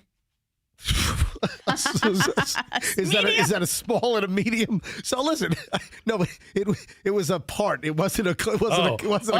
Oh, okay. I didn't say it didn't fit. It wasn't a garment. I was wondering. Okay, so I go to return this thing, and Amazon said no need to return. Yeah. I mean, most of the time they want the item back, Right. And you can drop the Amazon item off at Whole Foods, the return booth, or you can bring it to the UPS store with a label, and sometimes they want it packaged, sometimes they don't. But in this particular case, I ordered a little mechanical part, and it was wrong. And they just said, keep it. we don't. All right, hold on. Look at the phone. The phones are lighting up, I guess, on missed deliveries. But wait a minute. But ladies and gentlemen, there is a humongous bonus coming up in a minute because Michelle is going to tell us how she just learned recently that she's been doing laundry all wrong. All wrong. I want to find out about this. All wrong. Apparently, the detergents we're buying don't have this special ingredient. Laundry talk with Michelle. Oh, my gosh. If you do laundry, most likely you've been doing it all wrong. Yeah, don't move. Hang on a minute. Riveting laundry talk with Michelle in a minute. Hey, let me grab, how about Ron in St. Pete? Hey, Ron, I didn't even ask for calls here, and the phones are lighting up at 800-990-1047. Hey, Ron, you're on the MJ Morning Show. Hey, good morning, guys. How you doing today? Doing well. What's up? Good. My story was that we were going to do a trunk or treat at church, so we're going to build our own themes or make it, put it together. And I ordered one of those. You know, when you go to Publix at a football thing or Super Bowl, they have the big plastic pirate ship with the skeleton riding it. And oh yeah. So I ordered something. Yeah, they have one of the beer company or someone sets up a display. Correct. So I saw one online. I figured, well, that'll start it, and then we'll get our costumes. Well, I ordered it, and it never came, so I kept looking. Finally, it came. It showed up in New Jersey. Wow. What? Oh, no. Yeah, it showed up in New Jersey, so I just obviously called my credit card company and said, hey, dispute that charge. I never received it. It's in New Jersey. And I was like, well, you know, getting it delivered to the wrong address is one thing, but the wrong state? I mean, maybe was your zip code one letter off or one number off? No, I'm very, very. I work in medicine, so I have to really pay attention to detail, and I don't make mistakes like that. What are you, a pharmacist or something? Yeah, I work in a lab, and yep. Yeah, you give someone the wrong drug, that could cause a big problem. Anyway, hey, Ron, thanks for the call. I appreciate it. Look at the phones here. I grab a couple of calls in Laundry Talk with Michelle. Cindy is also in St. Pete. Hey, Cindy, welcome to the MJ Morning Show. Thank you. I just want to tell Michelle that the best way to do it is to talk to a person, even if you don't want to. When I talked to a person when mine was ordered, my order didn't even show up. The delivery driver took it home. They went ahead and refunded it with no problem. Wait a minute, the delivery driver took your order home? Yep, he couldn't find my house. So when I called Walmart, they're like, okay, give him 10 minutes to bring it back, and we will go ahead and send it back out with another driver. Well, hold on a minute. How did you get a hold of Walmart? Because Michelle, how long were you trying to figure out how to resolve this? Probably 30 minutes. Yeah, it's ridiculous. It was in my email. Oh, it's in an email. Yeah, they send you emails also when your stuff has been delivered. All right. Hey, thanks for the call. I appreciate it. Do you need more meat? Do you have the product yet? Oh, no, I reordered it for today. Okay. All right, Justin in Tampa. Justin, hi. You're on the MJ. You're on the MJ Morning Show. Hey. Go ahead. Good morning, guys. I've got a longtime client that made millions buying back Amazon countertop appliances, TVs, whatnot. And earlier this year, Amazon changed their policy to where you just send them a video of the item not working. They don't want to pay the freight, so they're not buying it back anymore. And unfortunately, that client's lost his fortune. Wow. That's his product revenue stream, Wow. the Amazon return products. Yeah. And now they're not getting returned to Amazon. Because we had stories before of people buying whole pallets of wrapped, all these bin stores that you see popping up everywhere, these rummage sale bin stores. That's all Amazon returns. Yeah. You know, and we've been to these stores before where you can see, MJ, you found the label, or one of you guys found the label of who was originally shipped to at one of these stores. Yeah. Yep. So that whole model is out of business if they're not going to ask for the return. Yeah. That's interesting. Thank you, buddy. I appreciate the call. One more call, and then, hey, I've got a great Amazon return story. And guess what? It spawned some of the tastiest available items in the Tampa Bay area. Hang on. Little bit of a teaser there. Man, I got a lot to cover here. Let me grab one more call. Let's roll to Tampa and Ashley. Hey, Ashley, hi. You're on the MJ Morning Show. Welcome. Hi, good. Good morning. Hey, good morning to you. Go ahead. Okay, so I ordered about $200 worth of Bath & Body Works products, because they always have their semi-annual sales, and they delivered it to the wrong house. and there was no picture of the house that they delivered it to. But luckily, they, like Amazon and FedEx, it's always not Amazon. I would say Walmart. I also had a Walmart wrong. I knew the house it went to, but I tried to contact them, and they're like, "Nah, we're not giving you a refund. You're the one that delivered it to the wrong house." Wow. What? That's insane. Hey, I would dispute that charge. Right. So luckily, like I said, I knew the house and I found it and I recovered it. But $200 of candles and soaps and stuff, I wanted it back. Bath and Body Works. What more like Bath and Body Jerks? Oh, for sure. What did the people say who had the candles? Luckily, they were out of town, so they didn't look at it. But it was wild. That's incredible. Hey, thanks for the call. I appreciate it. Yeah, have a good day. Wow. All right. Man, hey, no more calls. I got to move on here. All right, so we got to talk about Michelle's laundry. But first, speaking of Amazon returns, Michelle. Yeah. What Amazon return has turned into such a beautiful thing in our lives? What Amazon return spawned amazing products? I have no idea what you're talking about. In our lives, what I wouldn't know. What Amazon return is in our life? It was your idea. Reminder, what is it? What is it? You're going, I mean, it's a million things. Yeah, your whole life is a guessing game. Yes. What is it? Tell me. The ice cream machine. Oh, geez. Was an Amazon return. Yes, it was. So listen, my whole foray into ice cream is thanks to Michelle.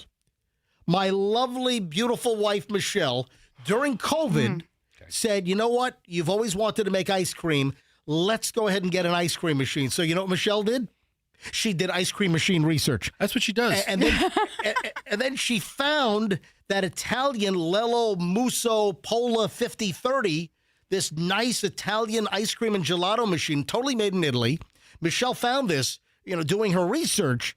And now, how'd I end up in New Jersey to the guy that got all the Amazon returns? Because when you looked it up in your research to verify that that's the machine you wanted, his location came up as like a service center for it. And so you called him to actually just inquire about the quality of the product. Like, does he get a lot of them back?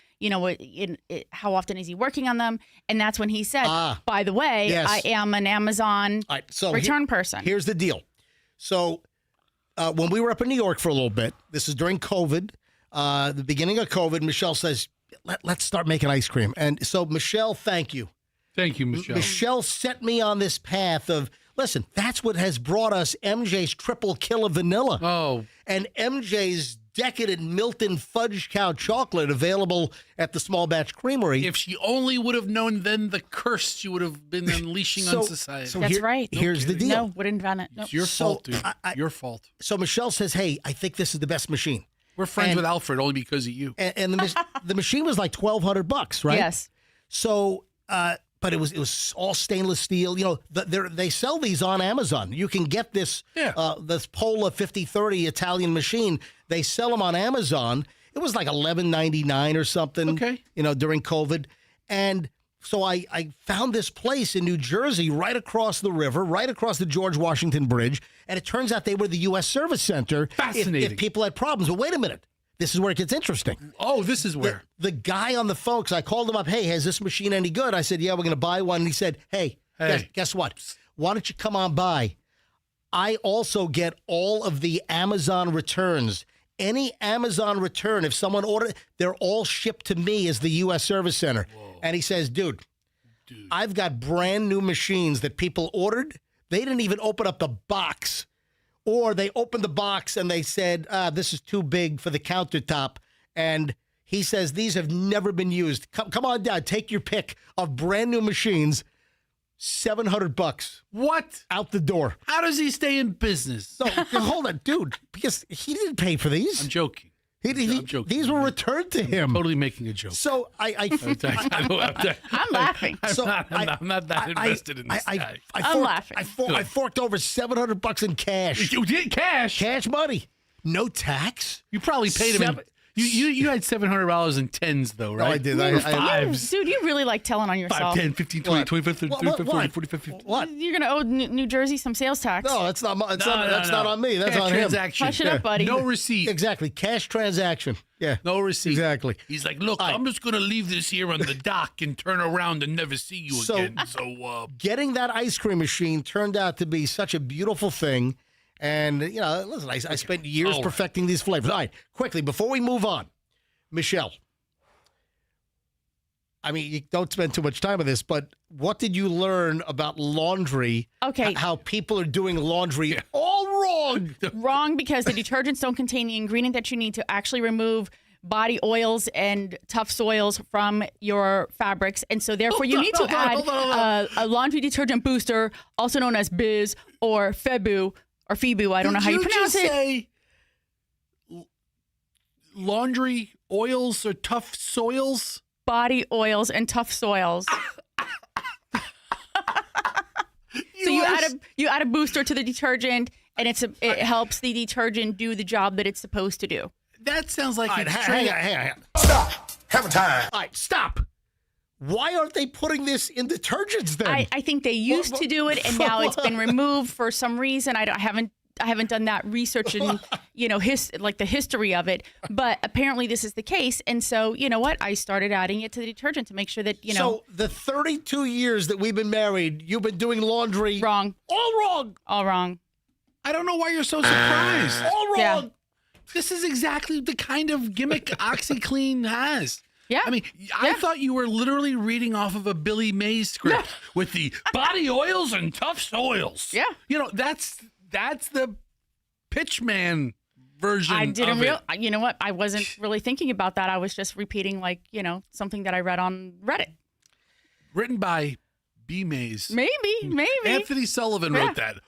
Body oils and tough soils. All right, so we got to get Anthony Sullivan on. We haven't had him on in a while. All right, we got a lot of stuff today. The dog dilemma, I'll get to that in just a second. First, though, I mentioned fast food and Popeyes. Your dad wanted it for lunch. So it's about 12:30. We're watching a movie, and my dad just blurts out, "I want Popeyes." Get it for the old man. All right, so my dad's been in bed for in November 1st, it's going to be 2 years. Oh, man. Yeah, I don't think he's ever getting out of bed. I mean, his mind is working pretty well, but the body's not. So I've been visiting my parents quite often, and initially he blurted out he wanted lobster. Okay.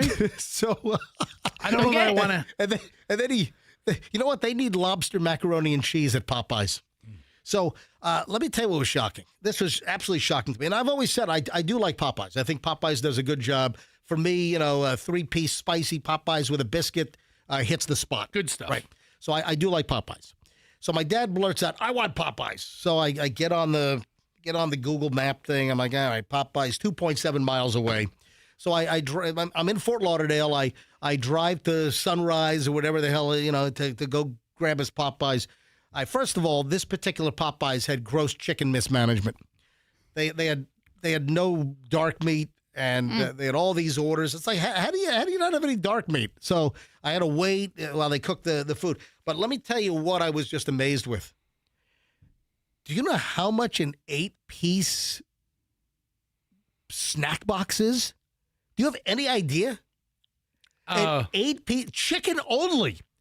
8-piece box. So what do you get? 2 breasts, 2 legs, 2 thighs, 2 wings. Essentially a whole chicken. Yeah, so you get it's an 8-piece at Popeyes. Do you know how? I was blown away. Is like $15? Oh yeah, okay. Or $20? Is it $20? Dude, it was $24. No way. That's what I said. I mean, well, listen, we've seen the stories. We've heard. Did you go in or did you go to the drive-thru? No, I went in. And that price was published on the... Yes, it's published. It was like 23 and change What or do you something. think? Popeyes makes up prices when they see MJ walk in? But No, maybe the clerk. It's $24 for you, sir. Yeah. But wait a minute. Then Here comes a sucker. It was like- Let's it was see if like- we can get him. Hey, here comes this it rube. was like $23, 8 pieces chicken only. chicken only, $23 for 8 pieces. Don't you get those Popeyes coupons in the mail? Hang on a minute. So we've heard the story about fast food. I mean, like Five Guys. You go to Five Guys, get a burger and fries and a shake, and it's like $30. It's but it's the prices of fast food have gone through the roof. I was at McDonald's this morning, and like one of the breakfast sandwich meals, were like $9.60 for a breakfast sandwich meal at McDonald's, which is like a hash brown, a cup of coffee, and the sandwich. It was like the bagel steak something. And I'm like, $10 for that? That's insane. Yeah, I'm buying a $2 sandwich off of my app. Every fast food place is experiencing this. It's amazing. The inflation, the food inflation, folks, you've all seen it at the supermarket and what we're paying. But, I mean, it really hit home. So, I mean, it literally, I mean, experiencing the $23 8 pieces chicken only. Then they had the meal deal. So I ended up getting the meal deal because the meal deal was the 8 pieces of chicken with a large side and 4 biscuits. And that was like $29. So I'm like, all right, the big side and the biscuits, the biscuits I think were $2 each. If what you big did side them, did you get? What? What big side? I got the mac and cheese. All right, good call. I got That's the mac and cheese. That's a solid call. So, don't sleep on their coleslaw, dude. All right. Don't sleep on their coleslaw. I don't think I needed a big tub of their coleslaw. So, everybody thinks that until they have one. All right, They're fine. like, I need this in my life. But again, it was a shocker. It was a wake-up call. Holy crap. Because I don't do a lot of fast food. Michelle, how often I'm not at fast food places. No. I just don't go. And this was just a massive wake-up call, and I was shocked. I mean, 8 pieces of chicken. It used to be like $9.99. $23, $24 for. I mean, I was blown away. These fast food establishments, and it's all of them. They're pricing out the exact customer that you think they wanted to appeal to the most. Right. The guy looking for a inexpensive meal. Right. Feed his family of 4. You say what you want about fast food. It was always historically an inexpensive item. So Well, not anymore. Not anymore. No. Right. Yeah. I mean, going to a drive-through and what you're paying now, that's like what just a couple of years back used to be going into a restaurant and sitting down. Yeah. In some cases. All right, a couple of celebrity things. Then we got to get into the dog dilemma. Dude, don't short shrift me on the dog, dude. This is a story we got to tell. Pawn off responsibility on this and act like it has nothing to do with you, because it has everything to do with you, dude. I'm not short shrifting you on the dog deal. Okay, I want you to jam me like, we only have like 13 seconds to talk about the dog. Exactly. Right. Did you see Britney Spears hanging out of the sunroof of her G-Wagon on the L.A. highway? Good for her. They're driving down the road and Britney Spears is just, hey, y'all. And she's just, all right, listen, she's doing this stuff intentionally to get attention. Good for her. That's what she's doing. She wants my attention. She can have it. I love her. Yeah, so the story started popping up. Britney Spears puts on a wild show in L.A. traffic months after DUI arrest, according to Page 6, Hollywood. Yeah, Britney Spears was spotted standing through the sunroof of a vehicle as it made its way through traffic in L.A. Just months after a DUI arrest, new photos show Britney Spears riding in a black Mercedes SUV on the 101 near Studio City.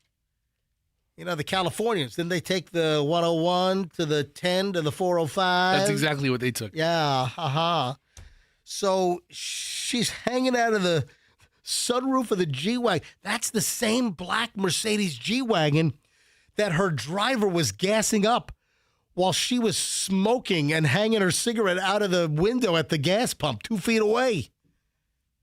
Same G-Wagon. So she posts a photo. Yeah. Or a replay, or she shared the image of the photo of her. No. Somebody took the photo. Right. She didn't. She shared. She took the photo and then reshared it, I guess, right? Is that what you're saying? Potato. Right. She shared a photo that somebody else must have taken. And she writes, what people see is 2 seconds of insanity. Well, let me tell you right now. The photo of Britney Spears hanging through the sunroof in L.A. traffic. Can you imagine? You're in L.A. traffic on the 101, and suddenly there's this blonde woman sticking her head up through a sunroof and standing up And, oh, my God, that's Britney Spears. Is that Britney Spears? Oops, I did it again. Who would you be happier to see popping out of a sun? I'm like, hey, Britney! Yeah. Hey, how are you? Right. But this is also, I think, of interesting and of note, is the original photo that got posted is credited to the X17 online photo agency. Oh. So X17's been around for years. X17 is a famous paparazzi agency. They're all over LA and New York getting snaps of the celebs. So what does this tell you? If X17 has a picture and they're like 2 cars back on the 101 in traffic and they get a picture of Britney Spears hanging out of the sunroof, what does that tell you? She's always being followed. Exactly. That 100%. That tells you that the paparazzo are following her. You know, they're staking the place out. They're just, hey, let's get a shot of Britney Spears going into, 7-Eleven or whatever, going into Ralph's supermarket. Do you think they have a tracker on her car? Whoa. That's illegal. Yeah. I mean, okay. But let's talk to the paparazzi about what's illegal. Okay, yeah, it's illegal, but do you think they have a tracker on the G-Wagon so they know when it's rolling and they know when they need to, get out of bed and follow? Yeah. Yeah. I Like mean, an alarm. You can't put a tracker on a vehicle. You can't That's do a illegal. lot of things. But people do it. Yeah, I mean, honestly. Listen, you make it sound like we're dealing with like the law most bitingest of citizens. So Britney Spears is dismissing. So she's followed up now with the photo being posted of her hanging out of the sunroof. Britney Spears dismissed any criticism after she put on the Wild SUV show in L.A. traffic late last week. I can't believe she's 44 years old now. That's unbelievable. Good for her. That's prime sticking your head out of sunroof age. Met Britney Spears when she came by the old radio station just launching her career, and she was like 15. She wasn't even 16 yet when she rolled by FLZ on Gandhi way back in like 1996 or something. That's insane. So she's trying to discount any issues. Britney Spears is trying to downplay. She says, nothing is what it seems. What people see is 2 seconds of insanity of me arching to the Lord's, yet the days and hours of my reality, nothing is what it seems. What people see is 2 seconds of insanity of me arching me to the Lord's. She's kind of arched What does that mean? Yeah, she's just arching up to the gods. She's saying like, her face and bosom are pointed upward to the sky as she's leaning on backwards on this roof of this G-Wagon. But she's always, we cannot, none of us, nobody in our listening audience, maybe, can really relate to the life she has. No way. I mean, forget about the fame or I'm probably from wealthy, the constant following and prodding of the paparazzi is something that, you can't wrap your head around it. No. Next. I didn't think I was going to be speaking about Rosie O'Donnell on today's MJ Morning Show. Oh, but I know why. But why do you think? The number. How do you know about the number? Because you saw the number? I'm a low-key Rosie fan. I was a fan of her stand-up. Hold on. Yeah. I thought she was I thought she was a very revolutionary, cutting-edge stand-up back in the day. I was a fan of Rosie. When I started getting into comics in the early '90s, Rosie was a staple, and I've always respected her work. Do you have Rosie O'Donnell on like Google News alerts? Yes. No, you don't. Yes, she's one of my. No, you don't. Rosie O'Donnell. Listen, she's what? Well, you know the story, so I mean, you're obviously aware of the story. Rosie's one of my top 25 favorite celebrities. Wow, really? Yes. I didn't know that. Yeah. All right. Oh yeah, love Rosie. All right. Well, maybe because you have a very similar physique. Well, maybe. Oh my God, I never put it together. Well, yes, I think she's lost a lot of weight. But that's why there was a time where there was a time that her and I had the same haircut. Hold on a minute. Hold on. No way. Hey, you could have been her body double in the Flintstones movie, dude. I could have been the body double on a League of Their Own or the Rosie Show. I could. If she was sick, just put Fester on Rosie. Oh, I wish. All right. So the number, and clearly Fester, you know the number, right?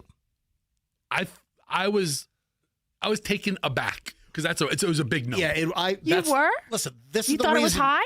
It was just no. Is it high? I mean, she had a syndicated show for was it 12 years, 15 years, 10 years, however long? Right. I When thought- you get to that syndication money, then I thought it was. then I thought it was a big number, and I also what also caught my attention not only the number, but the reason why she walked away, because she hit the number. Yep. That's the real story here.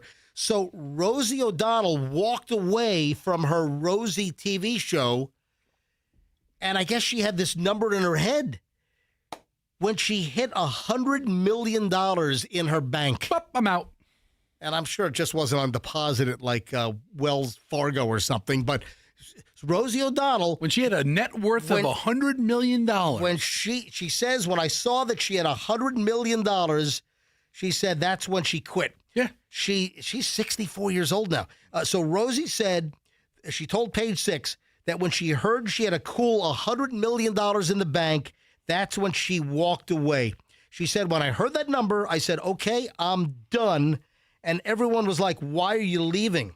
And then they tried to throw more money at her to stay on the syndicated show, which it must have been profitable. Of course. How much more money do you need? What's worth your time? That's what she said. That's when she walked away from the Rosie show. Yeah. So good for her. Yeah. I guess she did Rosie, and then she was on The View for a bunch of years as well. She did, yeah. And she just walked away. That's a big number. Oh, one other celeb story here, and then we'll go on to the freaking doggy dilemma. You know what? No good deed goes unpunished. Dude, we are in such a jam. You don't know. I don't know if you fully appreciate the level of crap we're in on this. And I'm not trying to be funny with it. You held me hostage on the phone for 15 minutes last night. I don't know if I explained every angle of why this sucks. I don't want you to explain it all again. I have to. We have to unpack the whole thing. All right, hold on. One last celebrity item here. Oh, people are pissed off. Zendaya. She's like one of the hottest properties around. So isn't she going to be in the Odyssey now as well? Yeah. So what was the other movie we saw her in recently? Zendaya. Like the Proposal movie. I forget what it was called. Anyway, so Zendaya is one of the hottest, female actresses in Hollywood right now. Zendaya. Okay. Right? People are all pissed off. Why? She sent a private jet to collect a dress. So they flew a dress on a private jet. Ah, yes. All the poor people are pissed off. Who's pissed off? An environmental group? The people on the internets. Yes, the internet. Yeah, the trolls are pissed off. Yeah, Let me tell you what she doesn't care about. The trolls. Because pretty soon she'll have $100 million in the bank and she won't care about any of them. Right. Yeah, so I don't need to get into the details of the whole deal, but there was a dress that she wanted to wear, and she, instead of sending like maybe an assistant on a commercial flight to go get the dress and bring it, had the dress flown on a private jet dress. Good. To bring a dress to. You know what? It was straight off the runway is the deal, right? So like literally the assistant arrived. It was taken off of, I guess somebody, walked it down the runway, given to her. And there was no other way to get it that quickly to where she needed it to wear to the Odyssey premiere. And you don't know if she has like a NetJet account. Or she probably does. You don't know if she owns a fractional. I think she's known to be pretty frugal. Yeah. I mean, okay. Yeah. And who's to say the network, well, not network, but the movie company didn't put it? That's right. Yeah. Good for her. But also, it's the expenditure of resources and the private jet usage, and people are making a big stink over the carbon footprint and all that. Some people would say making a movie is, unethical, that it's creating a lot of, generating a lot of carbon monoxide and dioxide and crap in the air and, big deal, littering wherever the shoot is. I mean, we all care about the environment. Sure. But who really cares about the environment? I mean, really. Fester, you watch your birds. Who really does? You watch your birds. Listen, we all care. You'll watch the bears. We all care about the environment, but who really cares? Listen, as you're drinking your coffee out of your disposable cup, Don't tell me you care about the environment. True. You know, as you're sitting there, you know, going through Gatorade bottles or Coke cans left, right, and center, don't tell me you're caring about the environment. Today's trash day. I put out 4 bags of trash. Where's that going to go? Into a landfill. One for each member of your family. Yeah, right. You know, I mean, it's so she flew a plane. Big deal. I mean, it's who the internet trolls are after her. So they're tracking her plane. I mean, didn't you have a private plane pick up some great T-shirts for you? That's a big deal. A lot of people track celebrity planes. Yes. Celebrity flights. And, you know, hey, you had that guy that was tracking and shaming Elon Musk. Elon and Taylor. Right. Taylor Swift. That's right. Taylor had someone monitoring her plane for a Taylor while. Swift plane stalker. That's right. All right, Fester. You can't take as long to tell the story on the show. Then don't tell it. But he can. Then don't tell it. But he can. This is the most important thing we have to worry about today. All right, we have the story of... This is a dog's life like situation. That we had no business getting involved in. Well, we're in the middle. We're in the middle of it. But doesn't Fester know about it? It came to us. We didn't seek it, but it came to us. And we were trying to help Dee. And right? I mean, she's a listener, so let's be fair. We have such big hearts. Right. Yes. Oh, God. It's such a mess. I had my kids, they were both asking me about it. I go, well, you have Fester's number. You need to text him yourself. Yeah, Julian did. He's like, I know. What's the deal with Lady Dog? Ladies and gentlemen, woof. Lady the dog story. Now, I got to set up where this all began.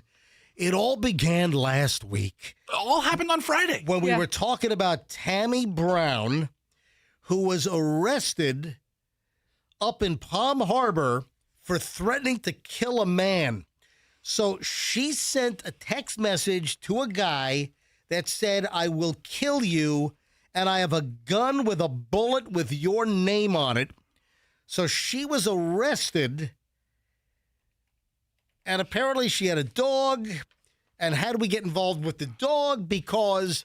So we talked about the story. Tammy Brown's neighbor, the woman that said, hey, I will kill you. I have a gun with a bullet with your name on it.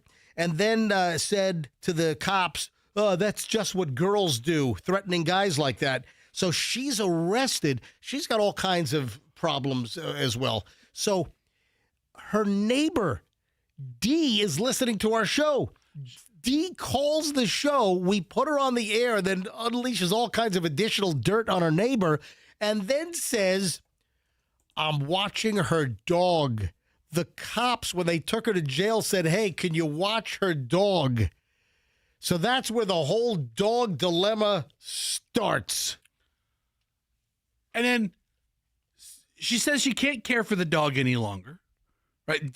Dee says, look, I can't care for she's been watching the dog for 10 days. Apparently the arresting officer said, hey, can you take care of the dog?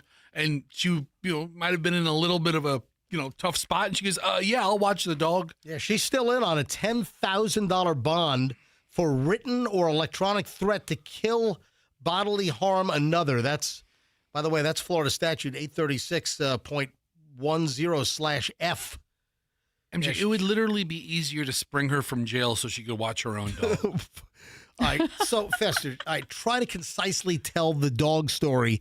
So the roommate is, not the roommate, but the neighbor is on the show on Friday, and she's like, I can't watch the dog. So then people were calling up, I'll take the dog. So what happens next? So while some people might have expressed interest in helping us with the dog, one person stepped forward and said, hey, I will take the dog for as long as it takes. And her name is Julie. So there's Dee, who has the dog, and Julie, who said she would take the dog until there's some kind of resolution, possibly offering a forever home to this dog. Right. Okay. It seems, and we've met Julie before.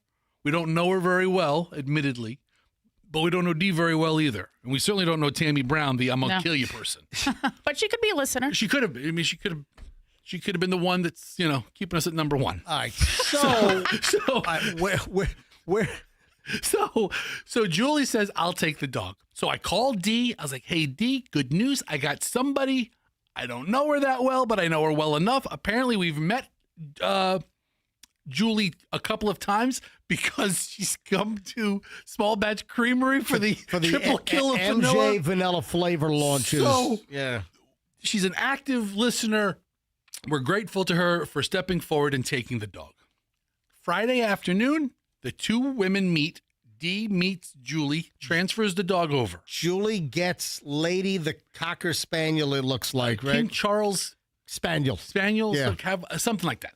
And the dog's an innocent victim in all of this. Whenever I hear Spaniel, I think of spastic. I don't know why. All right, go ahead. Well, Julie gets the dog, which is what she asked for and said she would do. And Dee is free of the dog, which is what she wanted to be done. All right, so Julie's got the dog for a day. I set it up with Julie. I'm like, hey, listen, let's go week by week. Let's see if we can't watch a dog for 10 days until we come up with a resolution, or we can contact somebody to get in touch with the I'ma kill you lady and come up with a better plan. All right, so Julie has the dog for how long? 16 hours.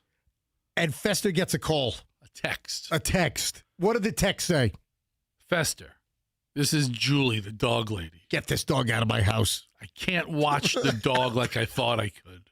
It's not a good fit. Something to that extent. 16 hours. So I'm like, what specifically is the reason for this? Because yesterday you were like, hey, I will adopt this dog if I need to. Right. Apparently it wasn't a good fit with her other dog. Well, why? What else was not working out? This is the real reason. And Lady Dog. The dog's name is Lady. Lady. Yep. She's obviously under some kind of stress or duress. Stress. Yeah, absolutely. She's whizzing all over her house. Oh, God. So Lady's pissing all over. All over. Wow. She's like, I can't watch this little pisser of a dog.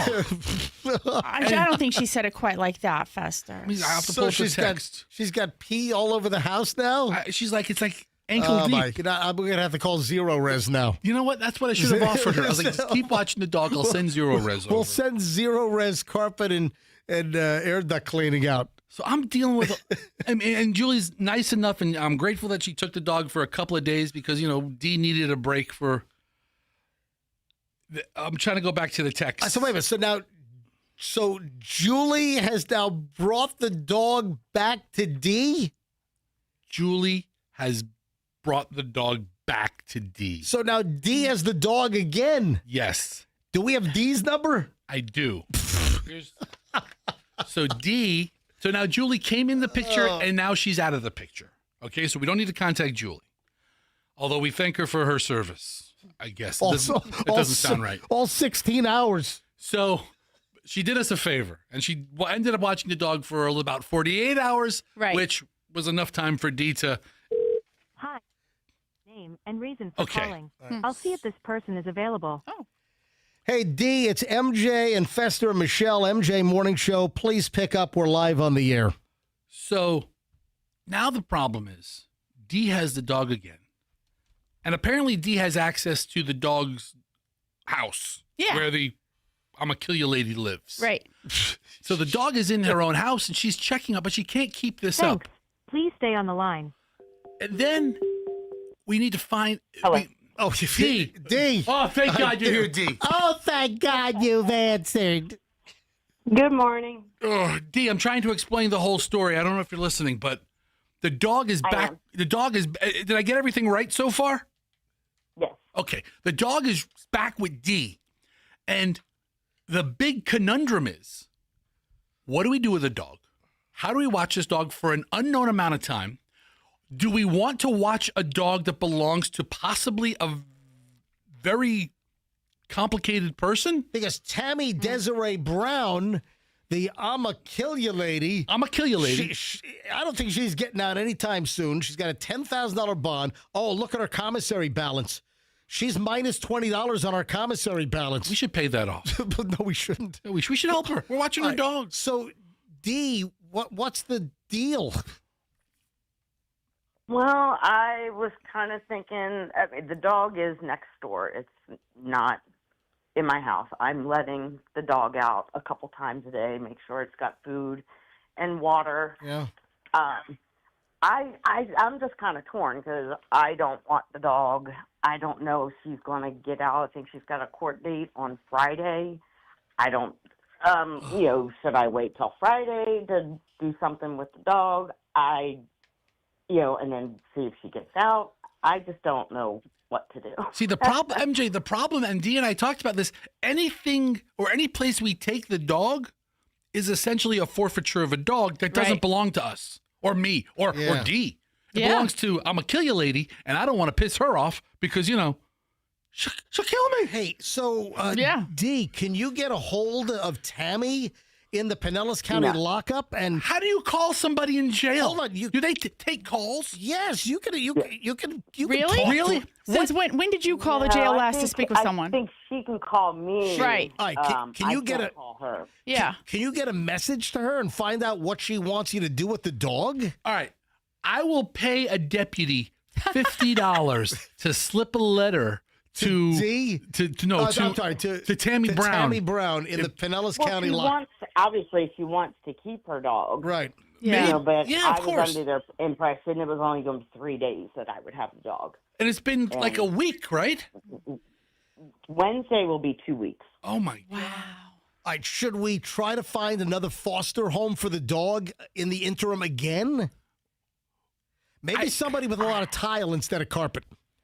I had her at the house. She only went one time. I didn't put her in the locker in the bedroom with me when I went to sleep. But that was the only time she, peed in the house. I don't know if it's because there was another dog at Julie's house and got excited. But she is housebroken. I mean, it's a very stressful situation for the dog. Yeah. I mean, you're right. There was another dog involved. Suddenly, this is a whole new person who this dog has never met. And I could understand her being in an agitated state. Which sure. She does have, the dog does have separation anxiety. Sure. Really bad. Like you can't move without the dog moving with you.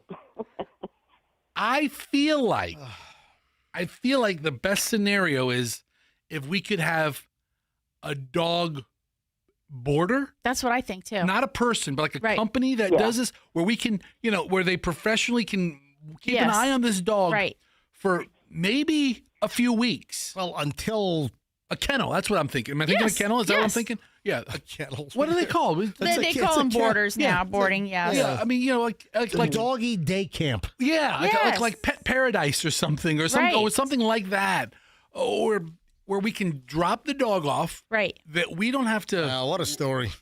We're in it, dude. All right. So wait a minute. I think Dee's problem was that she was going to be leaving soon and not be. Well, I did. That was done. That was this okay. weekend. It was a weekend family reunion. That's why I couldn't be home to take care of the dog. So that's why we're so grateful to Julie, at least to watch her for the week. When do you leave for that Mediterranean 10-day cruise? Okay. That's next Monday. Okay, gotcha. So we have a. All right, so Dee, we'll be in touch. Well, let's talk about this a little more. No, we don't need to talk. We're not going to resolve this right now. No, we have to. We have to put. You need to lay the foundation for what we need. What do we need? We need people to call us and help us out. Does somebody know a boarding or a kennel? The best case scenario would be somebody that could keep the dog. That would be the best case scenario. That way. When she gets out of prison, I don't know. Or a kennel that can watch the dog in the meantime. But here's the thing. I mean, if we give it to another person. I'm not willing to pay. No, we're not going to. No, we're looking for some pro bono dog work. All right, so if you're a kennel or a boarder. And you can help us out. Call us. With the criminal's dog. 800-990-1047. 800. Listen, it's not the dog's fault. It's not the dog's fault. It's not the dog's fault. All right, 800-990-1047. That's 800-990-1047. I think the best thing is a kennel or a doggy daycare facility that can watch Lady the King. What is it? King Charles Spaniel, whatever. Charles Cavalier. All right, listen, D, we'll be in touch, D, okay? Okay, I appreciate any help you guys can do. We're working on it. You know what? Your mom always wanted another dog. Yes. Okay. Yeah, you drive it down to my mom's But MJ, house. it's not that easy. We can't, Yeah. We can't. If we brought the dog bring it to the SPCA, then the dog is gone. It's gone. And then the I'm gonna kill you lady comes out of jail eventually, and first question is, where's my dog? Yeah. And MJ Morning Show said give it to, and she kill us. Right. I don't want to be targeted. I mean, we've been spending a reasonable part of our lives avoiding business with criminals, And now we're in it. We're going to be charged as accessories. Dude. All right. What do you do with a criminal's dog? Move it along. All right. If anyone can help us. Do we know who her lawyer is? Does she have a lawyer? I don't see that on the sheet yet. She's going to have a public defender. How probably. do I get a message to somebody in jail? Listen. Let's go visit her in jail after this. Old school, write a letter. If there's a dog boarding company, or if you would like to take the dog, if maybe we can go round 2 with somebody else, please call us 800-990-1047 or drop me an email, mj@mjmorningshow.com. Yeah, send me a text. Okay, text Fester. There you go. Thank you, Andrew. Text Fester. Thank you, Andrew. Text Fester at 813-310-8444. That's 813-310-8444. Oh, look, all the phones are ringing in here again. I mean, everybody has an opinion on this. You better take a couple calls. Yeah. But I think to see somebody might have a better idea than what we have. I mean, poor lady. I know. Hey, let me put these on hold. Hold on a minute. I'm telling you, this is a mess. Poor lady. Hello. Hi. Good morning. Who's this? This is Kelly, and I live in Palm Harbor, and my grandson and I would take the dog. Oh, my God. Palm Harbor, you're right there. Oh, my gosh. All right. Yeah. Kelly, do you understand what we're asking? Kelly? Yeah, babysit a dog. I took in my grandson. What's a dog? Okay. She took in her grandson. Okay. Look, and now she's taking the dog. Okay. All right. I'll bite. That's the same thing Julie said. And she called me 16 hours later. When you took in your grandson, did he pee all over the carpet? No. All right. Thank God. He was house I trained. don't have carpet. Okay. I have tile. Just like you suggested. Yeah, this is perfect. Kelly, do you know my phone number? No, but you want to give Dee my phone number? Oh, I'm not going to take your number on the air. That's what I'm saying. I'm writing her phone number down. You got it over there? Yeah. Hey, what was your name again? Kelly. Kelly. This is Kelly. Kelly wasn't screened. I just picked it up. Okay. Kelly, I got your number, 727, and it starts with 768. Is that correct? Yes. Okay. All right. I have the rest of your number. All right. I'm writing it down. All right. We'll be in touch. Someone will be in touch shortly. But if you're in Palm Harbor, you're just a stone's throw away. Yeah. This is very geographically convenient. So far, you're candidate number 1. Yes. Okay? I mean, that's the best I can do right now. The only one, probably. Well, so far, you are. I so think you're far, going to be, Kelly. But we're liking you a lot. Let's say that. Yes. Let's see what I got to fish out. What other opportunities are out there? You just won the geography scratcher. All right. This is like Shark Tank, where you don't take the first offer. You have to listen to other offers. I love how Kelly sounds. Kelly, Me too. We'll be in touch. Thank you, Kelly. All right. Oh, wait a sec. James in Lakeland has a brilliant idea. Oh, God. Hi, James in Lakeland. Go ahead. Hey, how are y'all doing? Doing well. So I've got an idea. You could get hold of Zendaya and have her fly the dog down to your mom. Don't get off my line. Listen, we're trying to solve a serious problem here. You're making jokes. Shut up, Fester. No. Don't say disparaging things to our listeners. I don't appreciate this call at all. I appreciate the call a lot. I think it's a great call. I love y'all. Thank you, man. Thank you, buddy. James. Calls in day. All right, one more. Stay on track, Last man. call on this. I think we got to deal with Kelly. Let me grab Lee in Tampa. Lee, MJ Morning Show. Go ahead. Hi, how are you? Doing well. I would like to find out more information. If a dog needs a home for a while, I love Cavaliers. I'm good with animals. I'm a social worker in the community. If it doesn't work with Kelly, you have my number. All right, hold on. No, your number's not on the screen because Andrew screened it, so it has your name. I'm going to put you on hold and give your number to Andrew, okay? And then while you're at it, go ahead and Texter? Do you know Fester's phone number?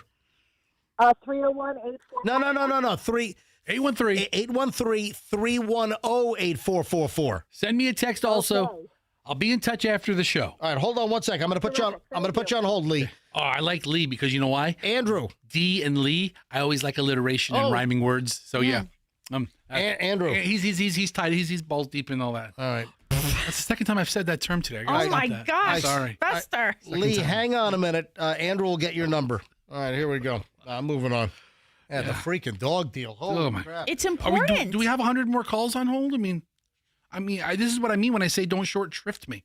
Yeah. This is exactly we what I should mean. get maybe at least 3 people. We got Kelly, Lee, and, what if we find a board? No, we're not really that good. We're really, ideally, we're looking for a boarding person, a boarding company. That's what we're looking for. It's good because you're not the one dealing with it. Listen, I think that Kelly in Palm Harbor sounds like it's going to work out. I got a good feeling on this one. I had a good feeling on Julie on Friday, and guess what? What if the dog pees on her grandson that she took in? All right. She'll throw them both out. Then we got to watch a kid. Now we're working with this criminal. All right, moving along. God. Moving along. What a mess. What do you do if you're a major supermarket chain? Oh, hold on. You want to spend another half an hour on this? No, I'm just exhaling. I'm exhausted by this. Okay, all right. I mean, I want to talk about it, but it's I thought maybe you were giving me the business that I didn't give this enough time. I think you did kind of short me a little bit. I'm sure we just spent 15 minutes on this. But listen, if we were talking about New York pizzerias, we'd be like, hold on now. Let me tell you about Lenny and Squiggy's. Oh, they're so fantastic. That's probably not a real place. Lenny and Squiggy's? It's not a real place. All right, go ahead. What are we talking about? Supermarkets. So a person drops dead in the aisle of a supermarket, major supermarket. So it's out in California, and I lived in L.A., and I shopped at this particular store. Was it Vons? It was Vons. I shopped at a Vons in Hollywood. I went to Ralph's. I went to Vons. So listen to this. A person drops dead at a Vons in the bakery section at Vons. Oh, dude, that's probably the section I would choose. Michelle, what should Vons do? A customer dies and they're lying on the floor, their body's on the floor. What do you do? Move them to the cooler? Yeah. No? That's a good point. I mean, when you dying in a supermarket is not the worst place because they have, they have big carts. Well, refrigerated or frozen. Yeah. Yeah. All right, so here's the deal. There's a whole lot of backlash going on because the body of the dead shopper was left on the bakery aisle floor for hours. See? And workers were even asked just to block the aisle with shopping carts instead of closing the store. So if you're a supermarket and a customer drops dead and there's like an investigation and the police are there and they're not moving the body yet, shouldn't you close the store? Shouldn't you put a sign on due to unforeseen circumstances we're closed? No. Okay, hold on. Wait a second. Both of you guys are like, no, just let people just shop and look at the dead body on aisle 3? No, they shut the aisle down. We've got a dead body on aisle 3. Here's the deal. Clean up on aisle 3. A crime wasn't, I mean, you don't, okay, not moving the body actually makes kind of sense. I mean, the authorities have to come out and they're trying to figure out what's going on. So it was determined that the person was deceased. They did not need to rush the person to the hospital, to the ICU or to the ER or whatever. The person was pronounced dead and deceased. They left the body while the investigation was happening. The body was on the floor at the supermarket at Vons for 4 hours, and they did not close the store. The management continued to serve shoppers. The body's on the floor for hours, according to CBS LA. Did they still give out samples? Would you like some cold cuts? So a crime wasn't committed, though. Right. Like he wasn't he wasn't, mugged or shot in the store. Employee Paizian Homer Smith, who was working as a supervisor when the customer suffered the medical emergency, got choked up talking to CBS 2 Los Angeles. How can anyone do that? I mean, the lack of empathy is just horrible. It's horrific. So the employee was pissed off that the higher management didn't close the store. Yeah. I'm sorry. That's rude. Okay. Close the freaking store for a couple of hours. But let's say you are making your pan-seared salmon and you needed a special ingredient and you run to the store just to fight LA traffic to find a parking spot. And you're like, oh, wow, so easy to find parking right now. You park right in the front and you run up to the door and they're like, sorry, sir, we're closed. There was a dead body in the deli. So, and you're like, oh, but I just need this. I'll just run in. I'll be a second. Horner Smith and another employee tried to perform CPR on the shopper that passed away. Okay, so they did the right thing. She said that she then got a call from upper managers at corporate who saw the body on the surveillance video. Because, these stores, like the management and the security, they can log on to the cameras at any store and see what's going on. So corporate saw the dead body lying on the aisle in the bakery section at Vons, and they said, yeah, just block the aisle with shopping carts. Don't close the store. My God. So this Horner Smith said, I'm being called by someone in corporate because they're looking at the cameras telling me just barricade the body with carts. My God. This dragged on for hours. Yeah, the grieving family was forced to wait inside the store for the mortuary workers to arrive. What else are they going to do? Oh, my God. Have the... that's a nightmare. Oh, did you see, dude, did you see the tourist at Yellowstone that was thrown in the air by the bison? All right. Hold on. Why are you smirking? Because I watched that video. Yeah. That's like a rag doll. I watched it, and it looked like an older man. Yes, it was a grandpa. Oh, yeah. He was in like maybe late 60s, early 70s. I mean, I watched that old man get flipped 100 times. Because it's only like an 8-second clip. Stop. Did you show it to Hudson? I haven't yet because I saw it last night and he was in bed. And I'm like, don't.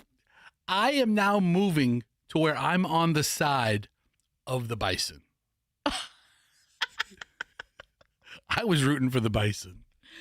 My gosh. That old man in the overalls or whatever he was wearing, those suspenders. So here's my question. You see them before the incident occurs, and he and the lady that he's with, it looks like they took out binoculars to look at the bison. So it must have been enough of a distance that they needed binoculars to see the bison? The bison looks huge. He might not have seen the bison. He goes into the bush. He's running out of a bush with his binoculars. He might have been trying to hide himself to look at something on the mountain. I see. And then there's a bison right in front of him, and he's all kinds of pissed. So my gosh. You can see, obviously, if you're watching the video, you have the angle that someone's taking the angle of behind the bison aimed toward the guy. And everyone was saying, all the eyewitnesses are saying this guy did not taunt. This guy did not provoke. He was doing everything right by observing at a distance. And I guess there was like a white pickup truck that went by, and some people speculated that the white pickup truck... Festa, you only looked at, I guess, one of the short videos. Yeah. There's a longer video that shows a little bit more of the lead up. And there was a white pickup truck that went by, I think maybe twice, and someone suggested that the white pickup truck agitated the buffalo, or I'm sorry, the bison. The bison. And then the guy, and then do you see the bison is chasing the guy like a comedy sketch. I'm sorry. And the guy's running around the bushes, and then finally the bison gets the guy and flings the guy. By the way, the guy looks like he's a member of ZZ Top. I mean, he's an old man. Hold on. Look at the guy's beard. Yeah. The guy's got a ZZ Top beard. I'm waiting for him to break into Sharp Dressed Man. I see it now. The bull charges him. Yes. And then he charges him and hunts him down. He runs around like a little thicket of brush around some trees. Okay. Then he's running, and he's got suspenders on. I'm telling you, the guy's he's in ZZ Top. Or he could fill in for the dead guy. So this is the part that I saw. Only this clip right here, right, where he runs out of the bush and chases the old man. And then here comes the bison and then flips him. Whoa, 10 feet high. Throws the guy 8 feet into the air. I didn't see the longer version where he is a safe distance, or maybe on the borderline a safe distance away. He was far away. He holds up his phone to take a picture of the bison. Then the white truck goes by, and is there any audio on this? I don't think so. Yeah. No, I don't see any audio. Because, like, let's say the truck had like a loud muffler. Right. Where whoa, whoa, whoa, whoa, whoa, whoa, yeah. And that stirred the bison up a little bit or agitated him. He tracks this guy down, and a stampeding buffalo, you're not getting away. And it wasn't binoculars. They both held up their phone to take a picture. The phones, yeah. All right, so ZZ Top dude is 65 years old and a grandfather. And apparently serious injuries. They're saying internal injuries, broken hip. Michelle, look. And you know what? That white truck that goes by is the placard on the side of it says Yellowstone I can't read the rest of it. It's smaller. So is it somebody that's affiliated with? I mean, the guy has on like some yellow. You know what? It was Kevin. What's his face from the Dutton Ranch? Dutton Ranch. I heard about you, Duttons. Oh man! But then people are taking like freeze frames of the guy flung up in the air, and they're incredible. Anyway, so. And this guy did not taunt the bison. He was at a far distance, and the bison still sought him out, chased him, and flung him. Holy crap. Michelle, where'd you find this underwear? Oh, I got to take a call. Hang on a minute. I got to talk about Michelle's underwear in a second. All right. Hang on. I'm here for it. We'll get to that in a minute. Hang on. Lori wants to check in on the supermarket dead body story. Hi, Lori in Newport Richie. Hi, Lori. You're on the MJ Morning Show. Hi, you guys were talking about the man that had died in the supermarket. Yes. My very first, I moved here in 1992. I was only here for a week, and I was in a supermarket, and we were in the beer cooler aisle, and this man had been out jogging because he had like jogging uniform on.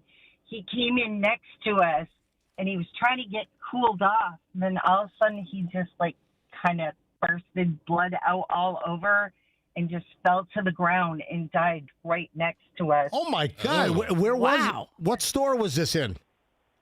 To be honest, I don't remember what store it was. It was in Clearwater, but they had taken carts and blocked the aisle and tried to put end caps there and then covered them up and just left them there. Hold on. Was this a supermarket? Yes. Oh, my God. So the guy's out jogging. He had maybe some kind of medical episode, maybe a heat stroke. He gets into the store to try to cool off. Did you say he started bleeding? Yeah, he had an aneurysm. Hold on. Aren't aneurysms like internal? Yeah, he just let out this cough and blood come flying out and he just dropped. Oh my God. So, oh wow. How old was the guy? He had to have been in his 40s.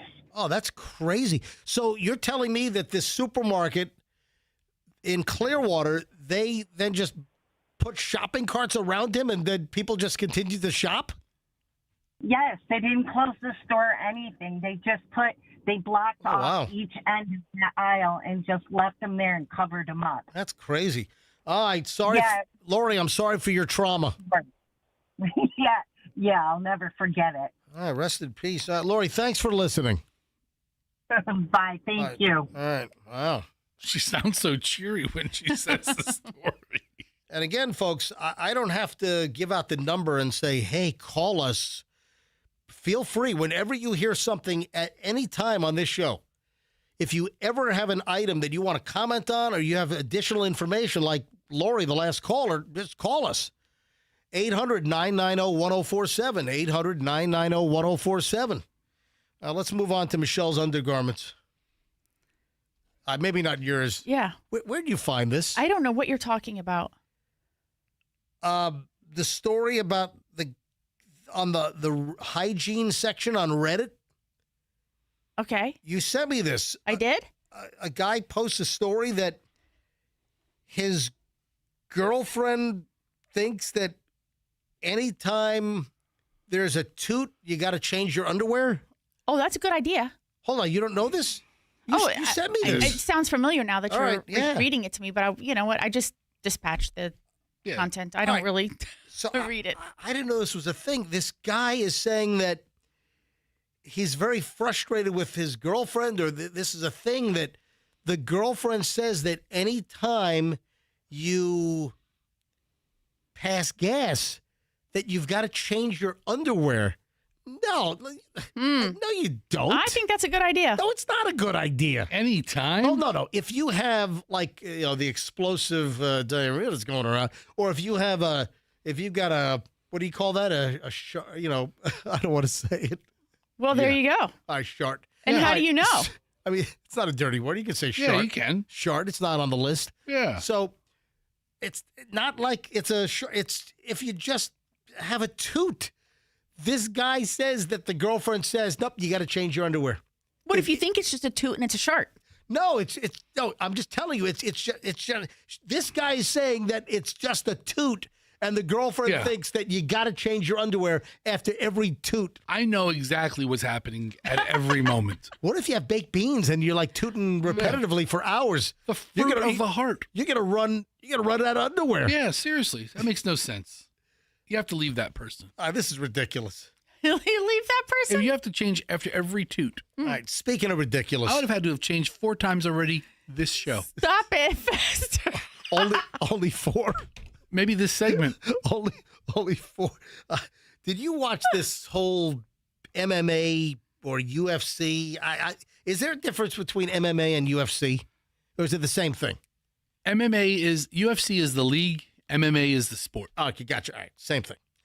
So, did you watch this Conor McGregor debacle that everyone's talking about? So bad. So you saw it? I tuned in and out. I pulled up the card so I knew where they were in the night, and I was going to watch. Did you see the incident? I saw the whole thing. I saw Conor McGregor walk in. I saw him get checked out. I saw him walk in. I saw him do the strut. I saw him do the kick, and I saw him fall down. What a disaster. 69 seconds. This is the worst thing to happen to the UFC. Right. I mean, just because I think they've historically really delivered on value for their customers. Sure. But here, oh, man. Well, luckily, this was not like a $99 or $159.95 pay-per-view. Michelle is more invested in this. Michelle knows more about this story than I do. So you were talking about, can you imagine the people that flew to Vegas? Yeah. I think some of the tickets were selling, I read, for like as much as $15,000. All right. So, I mean, keep in mind, you have other fights that lead up to this one. It was a whole night of fighting. Right. It's a whole night of fighting. But this was the main card. This was the final bout. Right. Yeah. Conor McGregor, the bad boy. So the final match, and then again, people flew to this. You're saying some of this where was this? It was in MGM. It was in Las Vegas at the T-Mobile Arena. There you go. T-Mobile Arena. T-Mobile Arena. So people paid big money, and obviously Conor McGregor was the draw. And guess how much he made? How much did he make? At least $15 million. That was his guarantee, no matter what. $15 million. That's why he had to get in the ring. And then he would get bonuses based on the viewership, whatever, I guess Paramount, and, the back end deal. 69 seconds. All right, so Holloway only gets $5 million.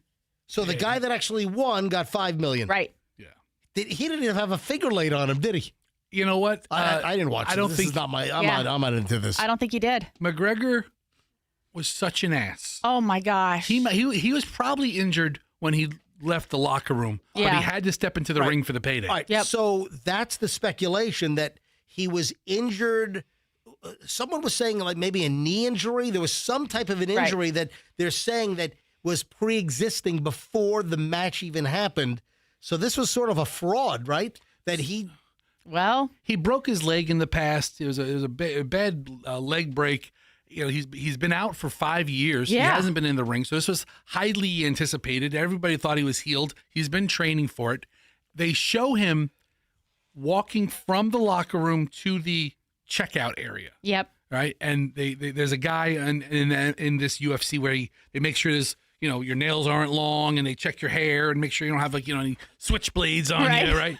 And he took off his shoes, looked like sneakers. Yep. And it looked like he kind of had a knee buckle there. Yep. And then he kind of gave like a quick wince, but he went through with it. He climbs into the arena, the octagon, and then he starts doing his strut.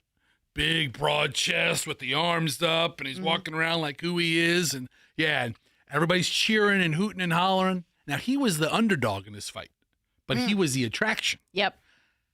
The fight starts.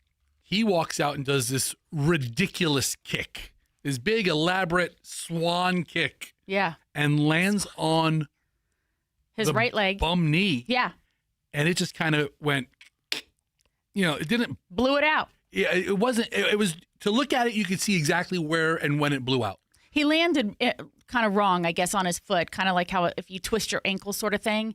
And so you can see him kind of do a little like fall like that. And you're like, oh, something's wrong with that leg. And then Connor went down. Then he gets up and he tried to interact with the guy for a little bit, couple exchange. And the opponent, he kind of puts his hands up. He's like, ref, look at him. And the ref looks at him. He's on the ground again for the third time. And the ref's like, it's over. Yeah. Done. He said it was like beating a dog when it was down. He's like, get up. But the other most exciting part about this was, Sophie Cunningham was there. And she happened to run into Dana White. Yeah. And you know what she said? What? I always wanted to be a card girl, ring girl. And he goes, let's go. He put her. Let's hit it. Let's do it. Put her up there. Tonight's the night. Yep. Let's move from MMA, UFC to high fashion. Michelle, are you aware of what's being called the dangerous Zara pants? No. You know what Zara is, right? Of course.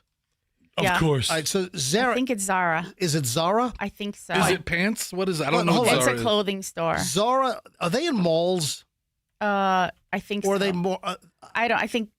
You know what? I don't know. I'm familiar with the brand. I can see the sign because Yeah. I know that I've seen Zara. I feel like there was one in International. There is. I'm looking it up right now. And there's a Zara at International Plaza. International Plaza. Well, guess what? I wonder if you can go to Zara at International Plaza. Zara Plaza. And get the deathly pants. What is that? Apparently, they're pants that have these wide bell bottoms that hang on the floor, and people are tripping over their own pants and like severely hurting themselves. Yeah. Listen to this.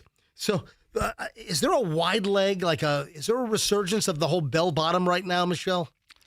Have you? It's like there's a resurgence of everything right now. Well, things, come in cycles. No, but specifically, I mean, it seems like anything goes. Yeah. So the wide leg pants thing, I guess, is back. And Zara has a pair, and apparently people are tripping and face planting over their own pants because of this ridiculous long fit where you like drag the bottoms on the ground and they're like big bell-shaped pants. Okay, are they actually for sale or is this just like a runway thing? No, they retail. First of all, this is ridiculously low price. I'm looking at Zara. I typed into Zara wide leg jeans into Google, and they're showing some in the $30 to $70 range. These are $45. Yeah, okay. So that's you can bust your face for $45. Yeah. Look at this. The Zara mid-rise wide leg jeans, and these wide legs look like they're a foot wide. People are calling them the Zara death trousers. So yeah, man. There's all kinds of videos, I guess, online of people complaining about hurting themselves with these Zara pants. Here's a, you know what we ought to do? Hold on. Let me go find the videos during the break. Okay. And play the videos during the break. I meant to do this and I forgot. So we're at break time anyway. The Zara death pants. Man, Michelle, maybe you ought to just go to International after the show, get a pair, and wear them tomorrow on MJTV, and you can face plant live on the show. Those pants don't look good on me. I'm not wearing them. You don't like those? Mm-mm. All right. Oh my God. Yeah, there's like compilation videos of like closed circuit TV or surveillance cameras. Well, hang on, there's all kinds of video. Hold on. Well, when we get back, hold on. We'll deal with this in just a minute. All right. When we get back, it's the 9 o'clock hour. Man, have you seen the compilation of all kinds of bad drivers and incidents on the roads around Tampa Bay over the last couple of days? It is out of control. You know about the wrong way driver on 275 because there was traffic?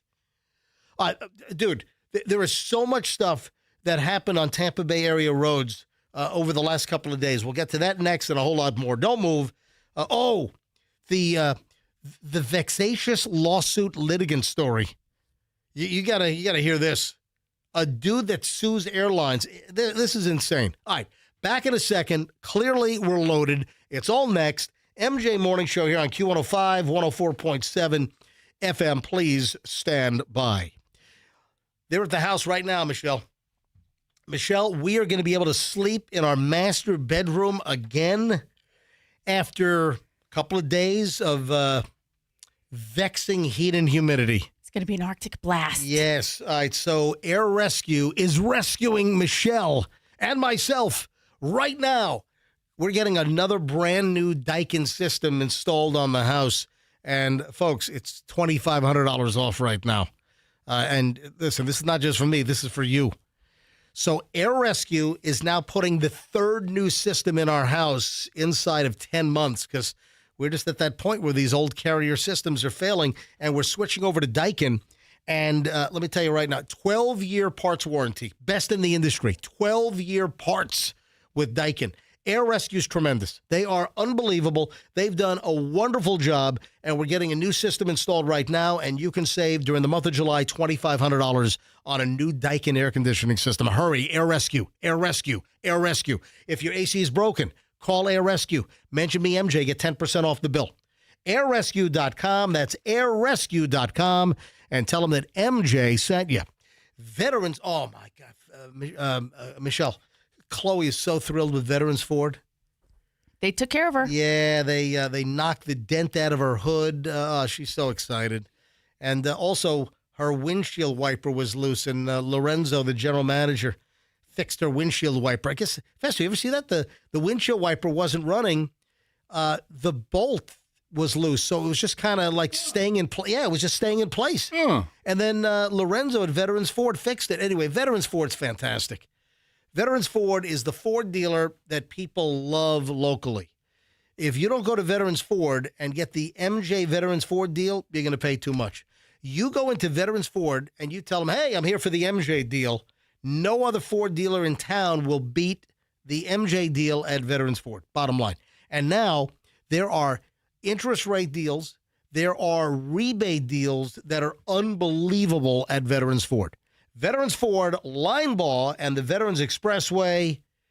Tell Veterans Ford that MJ sent you. And then we have the Kemp Law Group, the wonderful team at the Kemp Law Group that will make you feel at ease, knowing that your case is in good hands. Make sure you have the right team to handle your car wreck. Somebody barrels into you. Someone's not paying attention. Just gross, sheer negligence.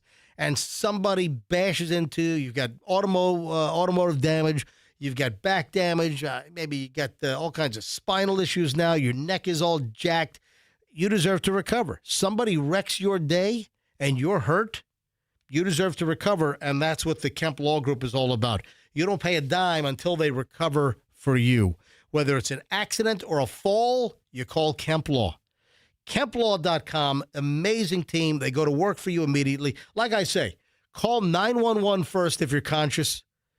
Call the Kemp Law Group second. And if you're unconscious, call the Kemp Law Group once you wake up from your unconsciousness. KempLaw.com. Tell them that MJ sent you. Traffic's on. Here's Shriner, MJ Morning Show, back in just a sec. In Pinellas, we have an accident.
The MJ Morning Show is on.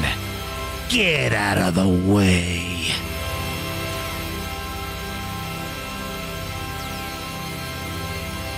I do, and I just got a call. We got to call him back. Okay. Joe the plumber says he can get the dog placed. Oh, Dude. okay. Joe the plumber. Hang on a sec. I got to call him back. Hang on a minute. Yeah, Joe Gonzalez Plumbing. You love the guy. He could fix your toilet, and apparently he could get a stray Cocker Spaniel or whatever this thing is, King Charles Spaniel placed. Hang on, he said call him. Let me see if he can take our call. You have a runny nose over there? You have a cold, Fester? I see No. you. What's going on over there? I Got me sick. No, have you ever just had like a runner? Like just a loose stream of snot just kind of come out. Come on, really? I mean, that's what happened. You saw me wipe my face. Our listeners need to hear that. You saw me wipe my face. You asked. I didn't bring it up. I was going to keep it quiet. But you asked, what's the matter? I just have like a leak. Number is not answering. Oh, come on. What do you mean the number's not answering? Joe. Hang on, let me try it again. 813. There's 967. All right, so calling Joe the plumber. I mean, try it again. Hopefully he has like a The better. number is not answering. Hopefully he has a better plan. The than, number's not answering. Hang on a minute. I'm trying to dial. It says it's not answering. Joe, call us. Hang on. I'm just going to call him on my cell phone, and if all else fails, just hold my cell phone up to the microphone. Sounds just as good. Oh, look, now it works. Hey, Joe. Yeah. Hey, it's MJ Michelle Fester live. Hey, I got a phone number for you that does a King Charles Spaniel rescue. Oh. And they already called the lady. She said she'll take the little puppy and she'll be socialized with other dogs her type. And it can either be short-term or long-term, however. Or if they wanted to find a permanent home for her, they'll find a permanent home for her. Joe, here's the issue, Joe. Well, she can watch the dog while the owner's in I'll kill you jail. And socialize it and help it, maybe even help with some training if that's necessary. All right, so I didn't hear what Michelle said. Listen, we have two great options right now. We have two phenomenal options. So we've got the woman in Palm Harbor that said she'd take the dog. Yep. And now we've got the Joe the plumber that knows a spaniel rescue locally, and they'll take the call. They'll take the dog short term, long term. And Lee. Yeah. So we got a couple of possibilities. Yeah. Joe, we need the number. I'm going to text it to Todd right now. All right. Okay, great. I text it to me. Thanks, Joe. I'm shouting. You're welcome. Bye. All right. I'm shouting like an idiot because he's off Yeah. of MJ's Well, cell phone. yeah. He can't hear us down the studio line. That's weird. Why wouldn't it connect on our hybrid, on our phone system here? Anyway. Who knows? All right, well, listen, that's good. That's great. Are you going to go get the death pants from Zara? No. Why not? They don't look good on me. I think anything looks good on you. Okay. I don't like that style. You know what looks really good on you? Flat hair. Me. Oh, I am sick now. Oh my God. Well, we'll be back in our bedroom tonight. We will. Oh. I mean,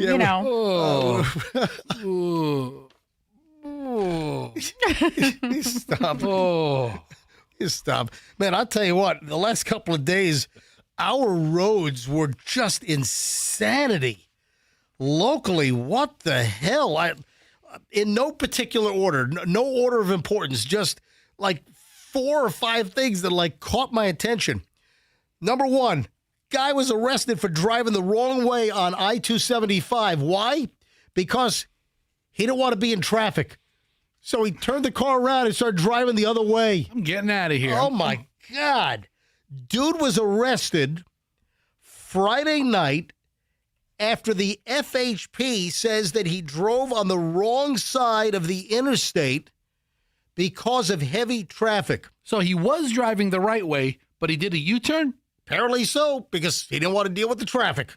That's a special circumstance. Yeah, the Florida Highway Patrol arrest report details a collision occurred on 275 near mile marker 54. Is that like Bruce B. Downs area? I'm sorry. Is that like Bear? I think that's Bears. That's north of Bears. Okay. Is it? Yeah. All right. So this is according to the FHP. The interstate was all backed up around 7:30 p.m. on Friday night, if you happen to get stuck in that. So the FHP said that cars had to pull onto the outside shoulder of the northbound lanes, and they began backing up to avoid the traffic. And I guess there was heavy thunderstorm activity as well, heavy rain, strong winds, accident. The road conditions were an absolute mess. A trooper, a Florida Highway Patrol trooper, saw vehicles on Bears Avenue backing up on the shoulder of the entrance ramp onto northbound I-275. So because you're just past Bears. Right. At 53 is Bears. Right. So the folks that were just getting on, they're like, oh, my God, this is a mess. So some people try to start, like, reversing to get off the ramp to back up off the interstate ramp back onto Bears to just get out of this gigantic mess. That sounds like the least safe or the more safe, less safe option. All the options suck. All right. The trooper put his lights on and chirped the siren, and I guess got on the PA system and told all vehicles to proceed. Do not put your car in reverse. Do not back up. Listen, you're committed. You're on the ramp on the now. interstate. You're going to be, whatever it is, while it might suck, you're in it. So just stay. And if you don't know where the accident is, it could have been anywhere in that. That's kind of like the no man's land between Tampa and Wesley Chapel. Yeah, the trooper then pulled over a driver identified as Ryan Edward Farrow, 33, who then finally stopped on the outside shoulder. The trooper told Farrow that driving the wrong way on the interstate because of a backup is dangerous to yourself and to other motorists. That's a good point. Wow, he was arrested for reckless driving, and they took him to jail. So this guy wasn't backing up. He had turned his car completely around and was driving the wrong way on 275 to try to get out of the traffic. So he starts heading southbound on the shoulder instead of going northbound. And then he's going to go down that ramp. Dude, this wasn't a ticket. He was arrested. He was cuffed and stuffed and taken to the Hillsborough County Jail. That's crazy. Yeah, 33-year-old Ryan Edward Farrow. All right, that's number one. Then we have a domestic altercation on the interstate, right off to the side on I-75. You've got a man and woman going at it, and they're fighting on the shoulder outside. And it turns out that an off-duty deputy had to step in. This is I-75. This is up in Sumter County. And the Sumter County Sheriff's Office responded to a call northbound I-75 in Bushnell. Deputies arrived. They made contact with 35-year-old Marquise Jamel Love and a female victim. Both Love and the victim were initially uncooperative with law enforcement. Love refused to speak about the incident and claimed that they only had a verbal argument. Independent witnesses on the scene identified one of them was an off-duty Pasco County Sheriff's deputy, provided a much different play-by-play of what actually happened. The off-duty deputy told investigators that he watched Love enter a vehicle where the victim was sitting, grab her, drag her out of the car, and throw her to the ground on the side of I-75. And then Love proceeded to drag the woman through the grass. Oh, no. The off-duty deputy even provided video of the incident, so he rolled video of this thing to get some evidence. It's a pretty smart deputy. It didn't say that he went to help. I don't know what his situation was, but you know what happened? They were having a fight while driving. I'm sure this is what happened. They're fighting while driving, and he said, I'm pulling this car over. And then, get out of my car. This is one of these get out of the car. And no, I'm not getting off on the side of the road. And then he goes around, opens the door, and yanks her out and drags her and throws her out of the car. God, that's rough. That is unbelievable. All right, that's number two. And here's a guy from Spring Hill fell asleep behind the wheel, caused a 4-car crash on I-75. Wow. What the hell? Oh, and then there's another rollover we'll talk about. Yeah, this is Spring Hill man fell asleep on I-75, 4-car crash. Yeah, I saw that video. He just veered across a bunch of lanes and took out a bunch of people. My God. A bunch of cars. This guy fell asleep. And no, you might be thinking of a different one. Are you thinking about the guy that was being chased? And dude, there's so many of them this weekend. Yeah. I drove by one on I-4 where there was a rollover vehicle early Saturday morning. There was an SUV that flipped that was trying to pass cars. Yeah, bring that one up. That's a whole different one. Dude, I'm getting a text message right now as we speak. Yep. From a friend of our show, Adam, who is a road ranger. Yep. And according to Adam, and I haven't seen this confirmed anywhere, last night a road ranger lost their life at Interstate 275 and 75. Are you kidding me? I mean, yeah, he goes, hey, this is Adam from the Road Ranger. You know, we had a couple of fatalities this weekend. One of our rangers lost his life Sunday night, which would have been last night about 8:30. And I said, where? Who? Oh, my God, can you call in? He said, at the wishbone of 275 and 75. And it's just so crazy out there, man. You know, people are driving so fast and so aggressively. It's, this was a really, really bad weekend for accidents. Wow. Hold on. I'm trying to find that story. I have not seen that one I yet. have no confirmation other than a text message, but, that's where a lot of things seem to start around here. And can you find the story? I'm looking on my phone here quickly. That's terrible.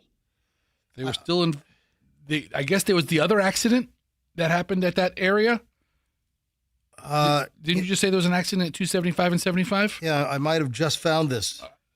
So he goes, they were still investigating that accident, and that's why it wasn't on the news. Oh, no. Wesley Chapel Community website. Hang on a minute. Yeah. Southbound I-75 was shut down near State Road 56 interchange in Wesley Chapel late Saturday with emergency crews working.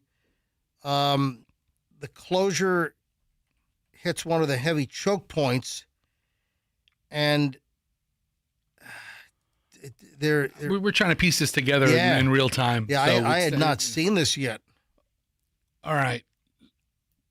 So yeah, wow. But I'm looking. There were unconfirmed reports circulating locally that the crash was fatal and that a road ranger. Yeah, so Wesley Chapel Community website is reporting something similar. Okay. Well, that's terrible. Yeah. So I mean, these road rangers, you see them, you got to get over. You got to slow down. Jeez. The number, Michelle, how often do we see a road ranger that's helping somebody on the side of the road and people are still whizzing by them? I get over as soon as I see them. I'm a half mile back. I'm already getting over, out of their lane if I'm in the adjacent lane to where they're operating. That's terrible. All right. And then we had the situation in Largo. A 74-year-old guy was arrested after he drove his SUV intentionally toward another man because they had an argument over a parking spot. Was that at a Walmart or something? Yeah, it was Publix. Publix? Okay. And then there's gunfire. I mean, this is unbelievable. So, 74-year-old guy from Largo, they took him into custody. He tried to run over another man with his SUV. They're arguing over a parking spot in a Largo Publix. And then the victim fired a single shot in self-defense while the guy was trying to run him over in the Publix parking lot. Largo police arrested Richard Clevenstein, 74, and he's been charged with aggravated assault with a motor vehicle, which is a third-degree felony. I mean, what is going on? The road raging, and it's just the nuttiness, man. Everyone just chill out. It's insane. And then we have the vexatious litigant. What does vexatious mean? Oh, Michelle knows. Vexatious. Yes. Are you ready? Ladies and gentlemen, the vexatious litigant is entering the courtroom. Yeah, a vexatious litigant, it's like one that like harasses. It's a pain in the ass, is what it is. A vexatious lawsuit, a vexatious litigant is just someone that's just trying to harass people. They're like a nuisance. Oh, Generally they filed, a lot of lawsuits. Nuisance lawsuits. All right, listen to this one. A passenger claimed emotional distress after the airline ran out of chicken entrees. They were forced to eat the vegetarian meal, so they filed a lawsuit.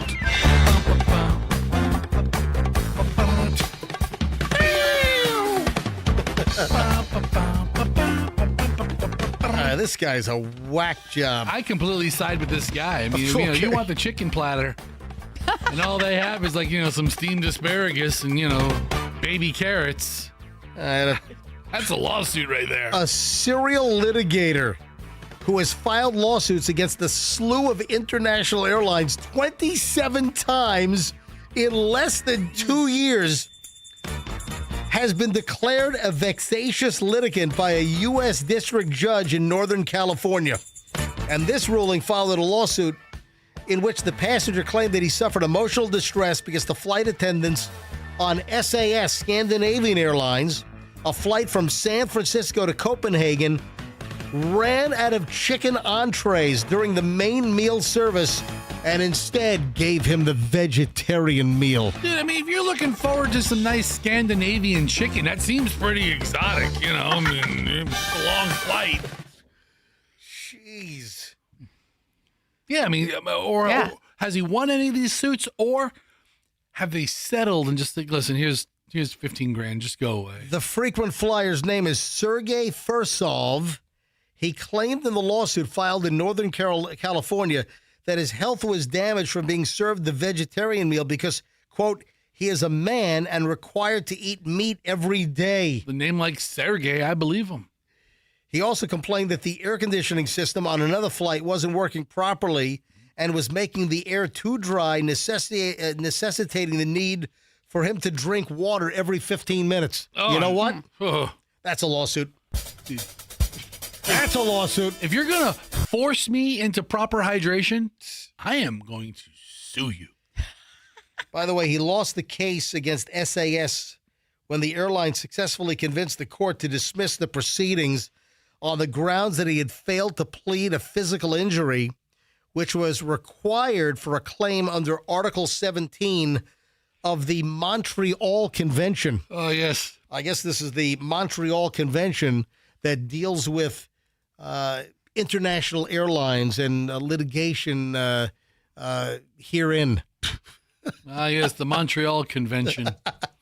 One of the crowning achievements of the Clinton administration. Yeah, so would you like to know more about the Article 17 of the Montreal Convention? I would love to learn about the Montreal Convention. It allows passengers to claim compensation if they have been injured. Specifically, the convention states, quote, the carrier is liable for damages. I need music. The carrier is liable for damages sustained in case of death or bodily injury of a passenger upon condition only that the accident which caused the death or injury took place on board the aircraft or in the course of any of the operations of embarking or disembarking. Yeah. This guy's a mess. But the Montreal Convention also is what gives us the right to get paid on flight delays or flight cancellations or damaged bags. So SAS was not satisfied with the judge simply tossing the case. They filed a motion in court demanding that this nuisance traveler was labeled a vexatious litigant, someone that has repeatedly abused the court system by filing frivolous, harassing, meritless lawsuits. Between March of 2025 and June of 2026, the guy filed 30 lawsuits in the Northern District of California. And all but 3 of those cases included an airline as one of the defendants. That's nuts. So the judge has labeled U.S. District Judge Edward M. Chen has released an order in SAS's favor, declaring this guy as a vexatious litigant. Legal layman's terms translation, pain in the ass. That's what it comes down to. After the Montreal Convention, they had steaks with Montreal seasoning. I don't know what that is, but McCormick sells it. As long as they don't sell that awful poutine. Ugh. Ugh. All right.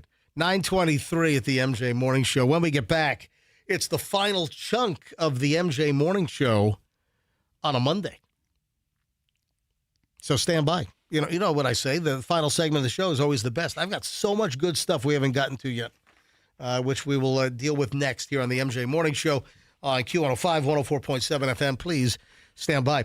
Hey, your next Toyota should come from where? Miracle Toyota in Haines City. I'm going to tell you right now, if you're looking for a Toyota car, truck, or SUV, if you want the best experience, you head to Miracle Toyota, Haines City. It's right on 27 in Polk County. In fact, if you're anywhere in Polk County, and I know there are people listening right now, you're in Polk, maybe Lakeland, Winter Haven, wherever you are, Frostproof, and you're like, hey, I want a Toyota car, truck, SUV.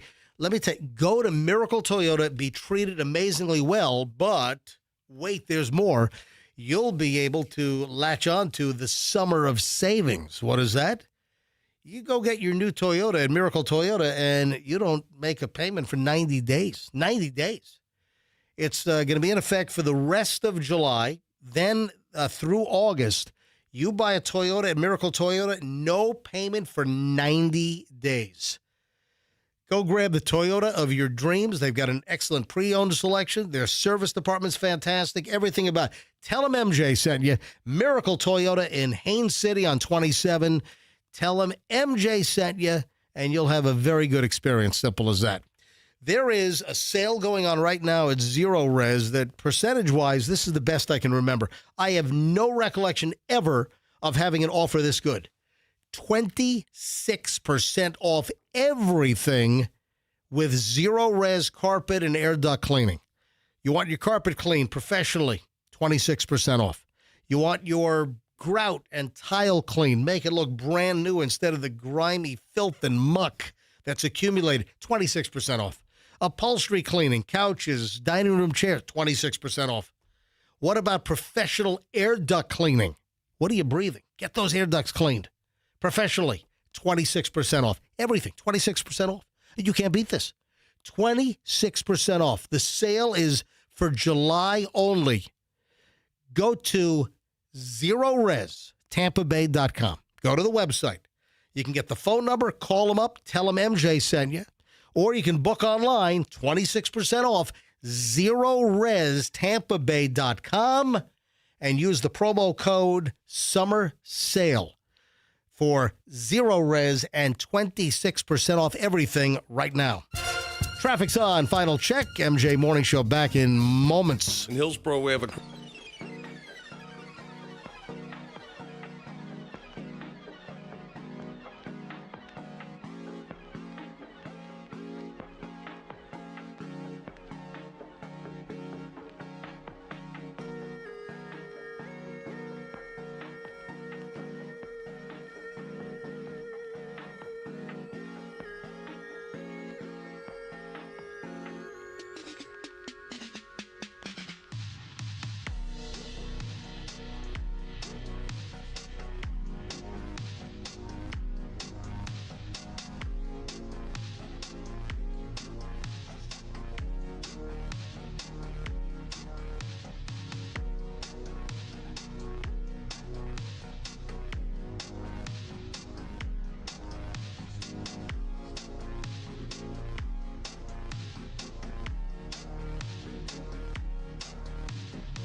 Or maybe Ringer's lactate. Oh, man. Bad news over the weekend. Station 51, KMJ 365.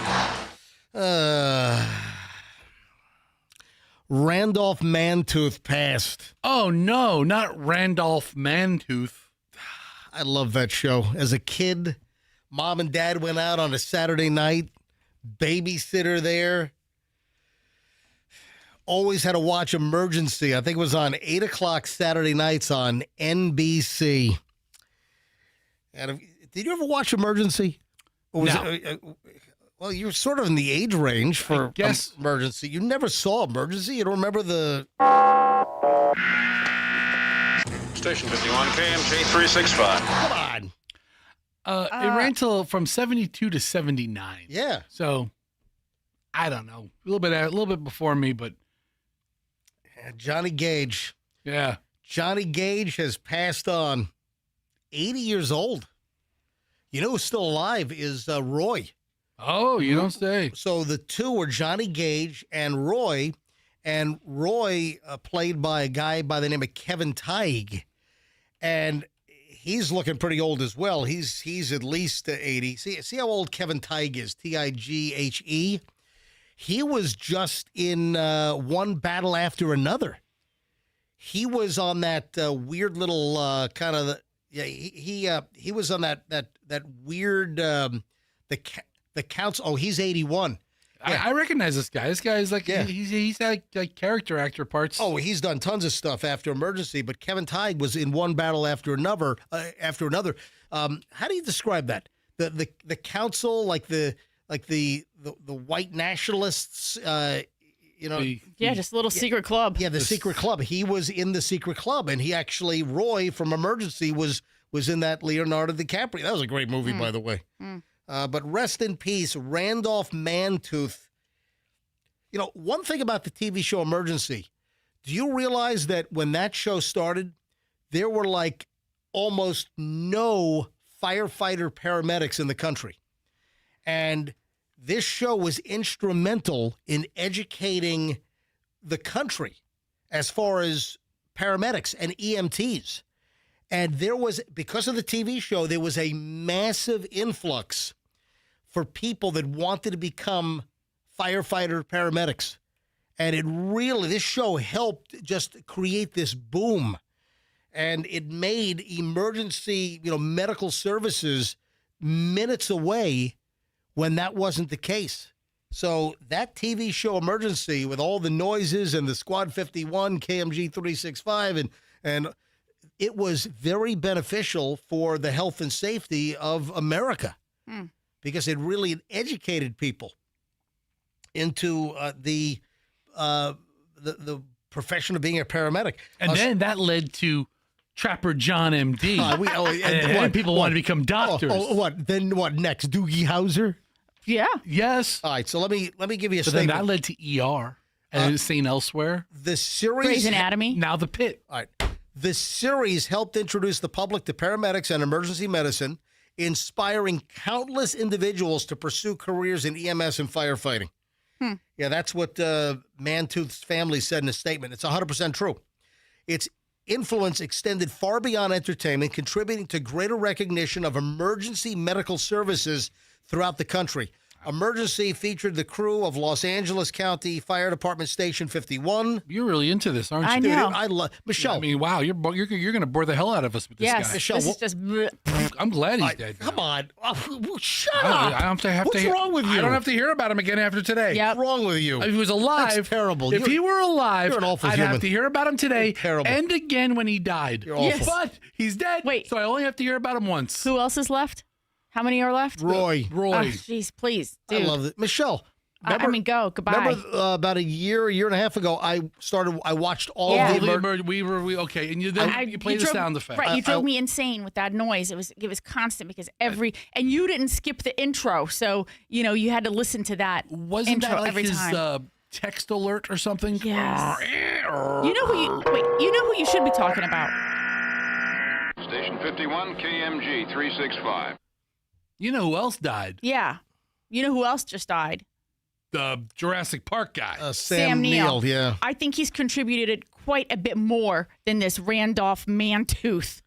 Oh, I don't think so. I think that Randolph Mantooth Emergency was much better for humanity and how it jump-started the paramedic program in the early 70s nationwide. Then Jurassic Park and yeah. Sam Neill's like Yeah. 360 credits. I disagree with you. Jurassic Park made people want to go watch dinosaur blockbuster movies.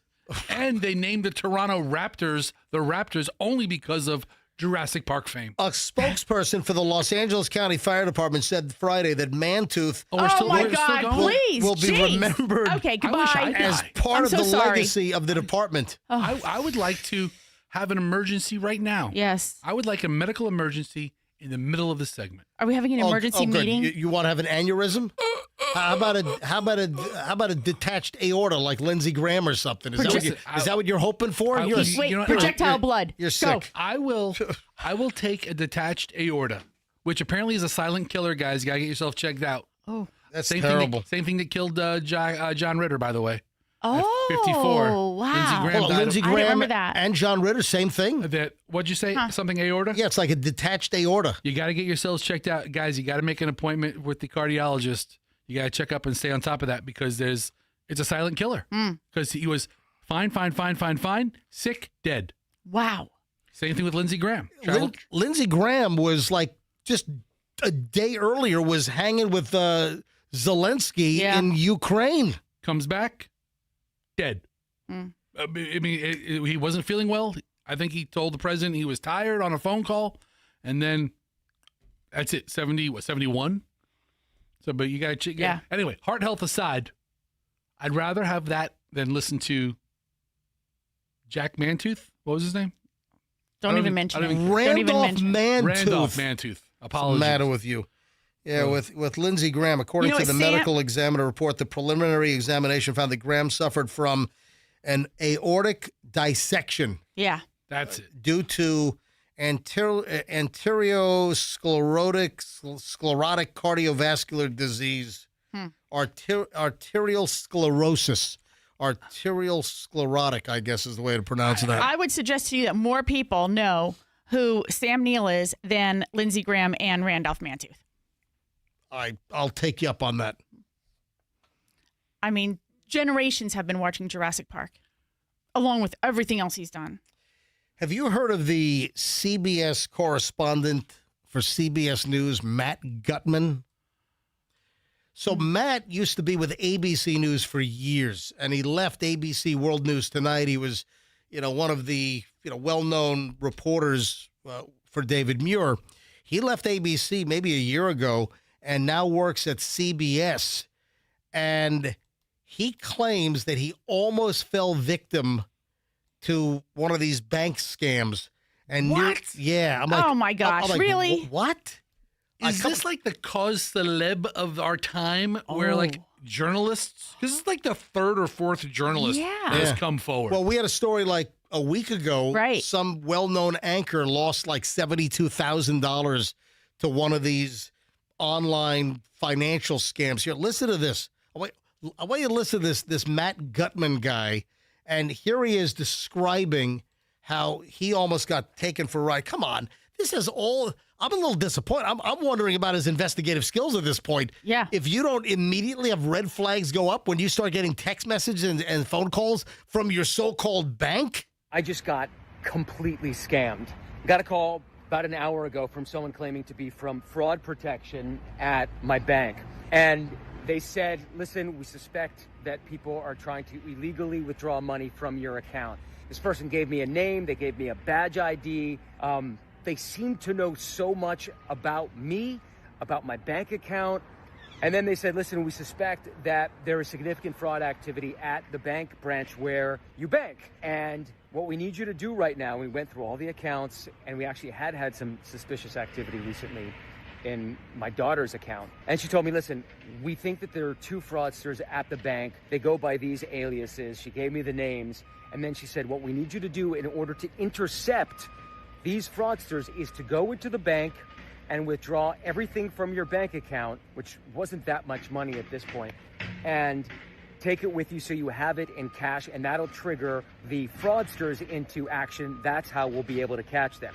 This is the oldest scam in the book. I mean, I'm now doubting this guy's skills as a reporter. If you fall for everything is scammy until they know 1 or 2 things about you that makes you believe it's real. No, it's immediately plausible enough. With the amount of data theft and data breaches, a lot of this stuff is available. Or he's a well-known reporter. Just some research on anybody online, you can find enough stuff. If anyone's calling me from a financial institution claiming that there's financial irregularities, I don't care what it is. My red flag is up immediately. Did he say that they told him to take all the money out of his account? Exactly. So how do they benefit then? What's going to happen? It triggers the fraudsters to do what? All right, here's the second part. Yeah. All right, let me play the second part of the audio, and then he'll continue with the rest of the story. I thought, okay, that's a little weird. Why would you use a regular citizen for something that seems like a law enforcement issue? Duh! But I said, okay, and I went in there, and she said, but you can't tell anybody at the bank that this is happening. That's another red flag. That's a red flag, yes. All of these scam items here, all of these points that he's bringing up have been known fraud tactics for years. Or hey, we need you to go withdraw $10,000 from the bank and then meet us in the parking lot. You have folks that are posing as feds or bank investigators, bank inspectors for the Treasury Department. These are scams. They might be in on it. And here's a lady walking by who I think might have experienced something similar. So I go to the teller and I start doing the thing, and I'm like, there is no way that this is possibly real, that anybody would use a regular civilian for a sting operation at a bank. And I am a journalist, and I've done scam stories so many times. Well, you obviously didn't retain any of the information there, Matt Gutman. My career, and I came so close to falling for it. Now, the most scary and the dangerous part is that I would have been walking around with thousands of dollars in cash at a place known to those scammers because this has all of the hallmarks and earmarks of known scam items. I mean, were they going to mug him? Were they going to kill him? Matt, I thought you were a pretty bright guy. I thought listen, I think his reporting is pretty good. Well, don't be so schmucky. I mean, he's coming forward to share news, and the first thing you do is like, I thought you were smart, but now I question your integrity. But listen, he got scammed, and he's sharing his experience. Suddenly you're Mr. Empathy over here? You know what? Nobody come out. I think talking about it is what raises awareness about this. Not that I'm empathetic toward him, but I think you're being a little unfair on him. Oh, okay. They directed me to my local bank branch, and I was told that this happens all the time, and then they either rob your car or they rob you. So a very scary experience happening to someone who thinks, at least, that they are savvy. I'm not as savvy as I think I am, and that should be a lesson. Oh, that's the understatement of the day. Oh, that's the understatement of the day. Take it from MJ. Yeah, I don't fall for anything. Dude, what? Man, wow. Dude. You're just a lot. Did you take a douche pill like 2 minutes ago? You're the douche pill eater. You're the douche pill eater. You took 2 douche pills. You took 4 douche pills. You know what? You've overdosed on douche pills. So you reminded me I have to take my multivitamin please stop it. today. I started taking GNC Mega Men. Yeah. 50 plus. Oh, really? And the benefits of the extra vitamin B Yeah. are electric. All right. You talk to anyone about these big multivitamin pills. Take my multivitamin today. You're pooping those things out and intact in Oh most, no, not not this one. Oh. You know how I know? Oh. How? I don't want to know. Let me finish up with Matt Gutman. Yeah. Hang on. I guess to all of us, you got to be so careful. And some of these scams are incredibly sophisticated with people who clearly know what they are talking about and speak like they are in the profession. All right, I'm stop, just stop blown the tape away here. Stop by the tape how here. good that person Okay, was. we have to make a break now for MJ to insult you for another minute and a half. Go. The guy's coming forward. He's sharing it. Hold on. I'm going to shove this Narcan up your nose. Maybe it'll stop your douchiness. Why don't I shove it up your butt? I mean, come on. Listen, the guy's coming forward with something. I question his common sense as a journalist now. He's sharing a real life story, and you're like, let me poop all over this guy's cornflakes. Hold on. I'm holding this up to MJTV. Oh, I have your stupid Narcan. I have Narcan in the studio. I need to get douche can. You know what? You do. Let's squirt it up your nose. You need to get douche can and a gas mask and huff it. We'll get like 2 hoses. Mutually hoof the douche. I can't get over this. Anyway, I just hope this doesn't happen to you, but beware. These people are out there, and they are good. I'm going to tell you right now, I think he's regretting this now, that he put this out, because now people are like, what kind of dope are you? But I still don't understand. What is he supposed to do with the money? He would get killed. Yeah, then they'd rob him for the money. He'd have all the money, and then they'd know his location, and then like if you, they'd So knock him off. that was their master plan. Let's say they or mug him in the car. Oh my gosh! You walk up to him in a parking lot, put a gun in his ribs, and say, "Hey, listen, I know you got 15 grand in there." Zach Galifianakis drives up in a beat up old pickup truck with plywood doors. Such a great movie. So good. Oh. Listen, I'm grateful he came forward. Yeah. I just don't think that it's good for his career to admit what he admitted. All kinds of people get suckered into this stuff. Hey, all kinds. So moving on from getting suckered to how about getting sucked? Oh. Out of a window of a passenger plane. Did you see the Ryanair story? Oh, not my favorite kind. Oh, my God. So, Michelle, we've never been on Ryanair. We've been on Wizz or we've been on EasyJet. In Europe, we've been on a couple of, airlines. But we've never been on Ryanair. Ryanair has the reputation as being the most nickel and dimiest of airlines on the planet. Oh, really? Yeah. Oh, really? Yes. I did not know Ryanair was known for that. Oh, Ryanair, absolutely. I think Ryanair made Spirit look like you were flying, some NetJets G650 with a private crew. All right. So this is insane.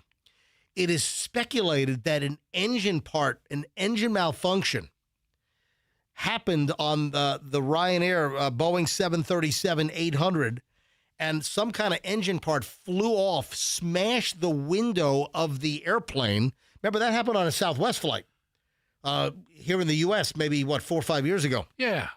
All right. So the window was damaged. A passenger, a Serbian dude, the flight was flying from Greece to Germany, and the incident happened at about 20,000 feet. A large bang was heard, and witnesses said the guy's head was sucked out of the window of the airplane, and he was stopped by his shoulders. So he was sucked out of the plane, like his whole head and neck were out of the.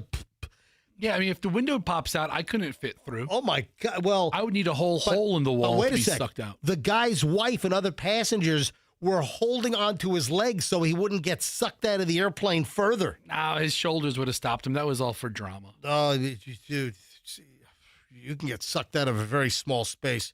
So this is insane. The guy's, injured but did not die. They had to land the plane. The guy's head is, can you imagine this? His hair must look like hell. Ryanair apparently sent them a bill for the window he broke. That's the kind of airline they are. Yeah, you put an extra $2,000 charge on your credit card. A witness told the German press agency that a window smashed. There's video online, man, on social media that's circulating. There was a sudden, an explosive noise, and a guy seated next to the window was sucked through it, according to the German publication Bild. He obviously wasn't seatbelted. Right? Good point. The big, no, you could be in the window seat, you're seatbelted, and you could still be sucked out of the window with your head. I mean, I can't even imagine this. So the pilot landed the plane. Can you imagine? Your head is sticking out of the freaking window. 61-year-old Serbian national is the victim here. And he was conscious but in a state of shock. Wow. The Greek media is saying that it appears that one of the plane's engine parts broke off and bashed the window, causing the sudden decompression. Yeah, here's the broken siding of the engine. Yeah, so like the side of the engine, some aluminum chunk it looks like it just broke off and then smashed the window of the air. This is crazy. The pilot turned around immediately back to the Greek airport. And, the guy was hospitalized. But otherwise, okay. Was he get free flights for life? Yes, on this crappy airline. On Ryanair. Free flights on the crappiest airline in the world. But that's having a chunk of the engine, like the cowling or the engine casing, kind of break off. Like it was like a weird kind of broken piece that just came off the side. It wasn't like a whole panel. It was like some kind of structural failure or fatigue of like a center portion of the aluminum aircraft engine exterior just broke off. Question. Yes. Is there any footage of this from inside the plane? So I have not seen. I mean, everybody has their phone. Yeah, where's the video of the guy, with his head out of the airplane? I mean, at least his legs and arms being held in. Mm-hmm. You wouldn't get his head because it's outside. Well, I mean, it's true. I'm just trying to think. Yeah. I'm surprised video has not come forward. I mean, did Greek authorities confiscate everybody's cell phone or tell them to delete the video? Just happened so quickly? As your captain speaking, can you please keep your hands and feet inside the tram at all times? I mean, I'm looking at video. I'm looking at video, and it's like of the seat after the fact. Yeah. But yeah. So there's video of the window smashed out. And keep in mind that you have the interior like plastic thing, which is nothing. It's the outer glass, so both got totally smashed. Man, that's just like pure insanity. This guy's lucky that he wasn't sucked. Listen, at altitude with sudden decompression, you'd be surprised on what small space you could be sucked out of. Yeah. Anyway, we got to roll. Folks, it is 9:54, and this brings to a close another exciting Monday edition of the MJ Morning Show. See you back here tomorrow morning. Folks, have a great day, and do me a favor, as always, let's be careful out there.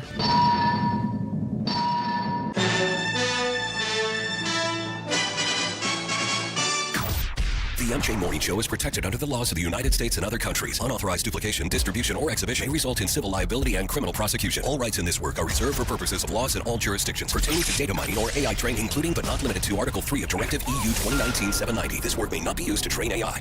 Download the app now. Get the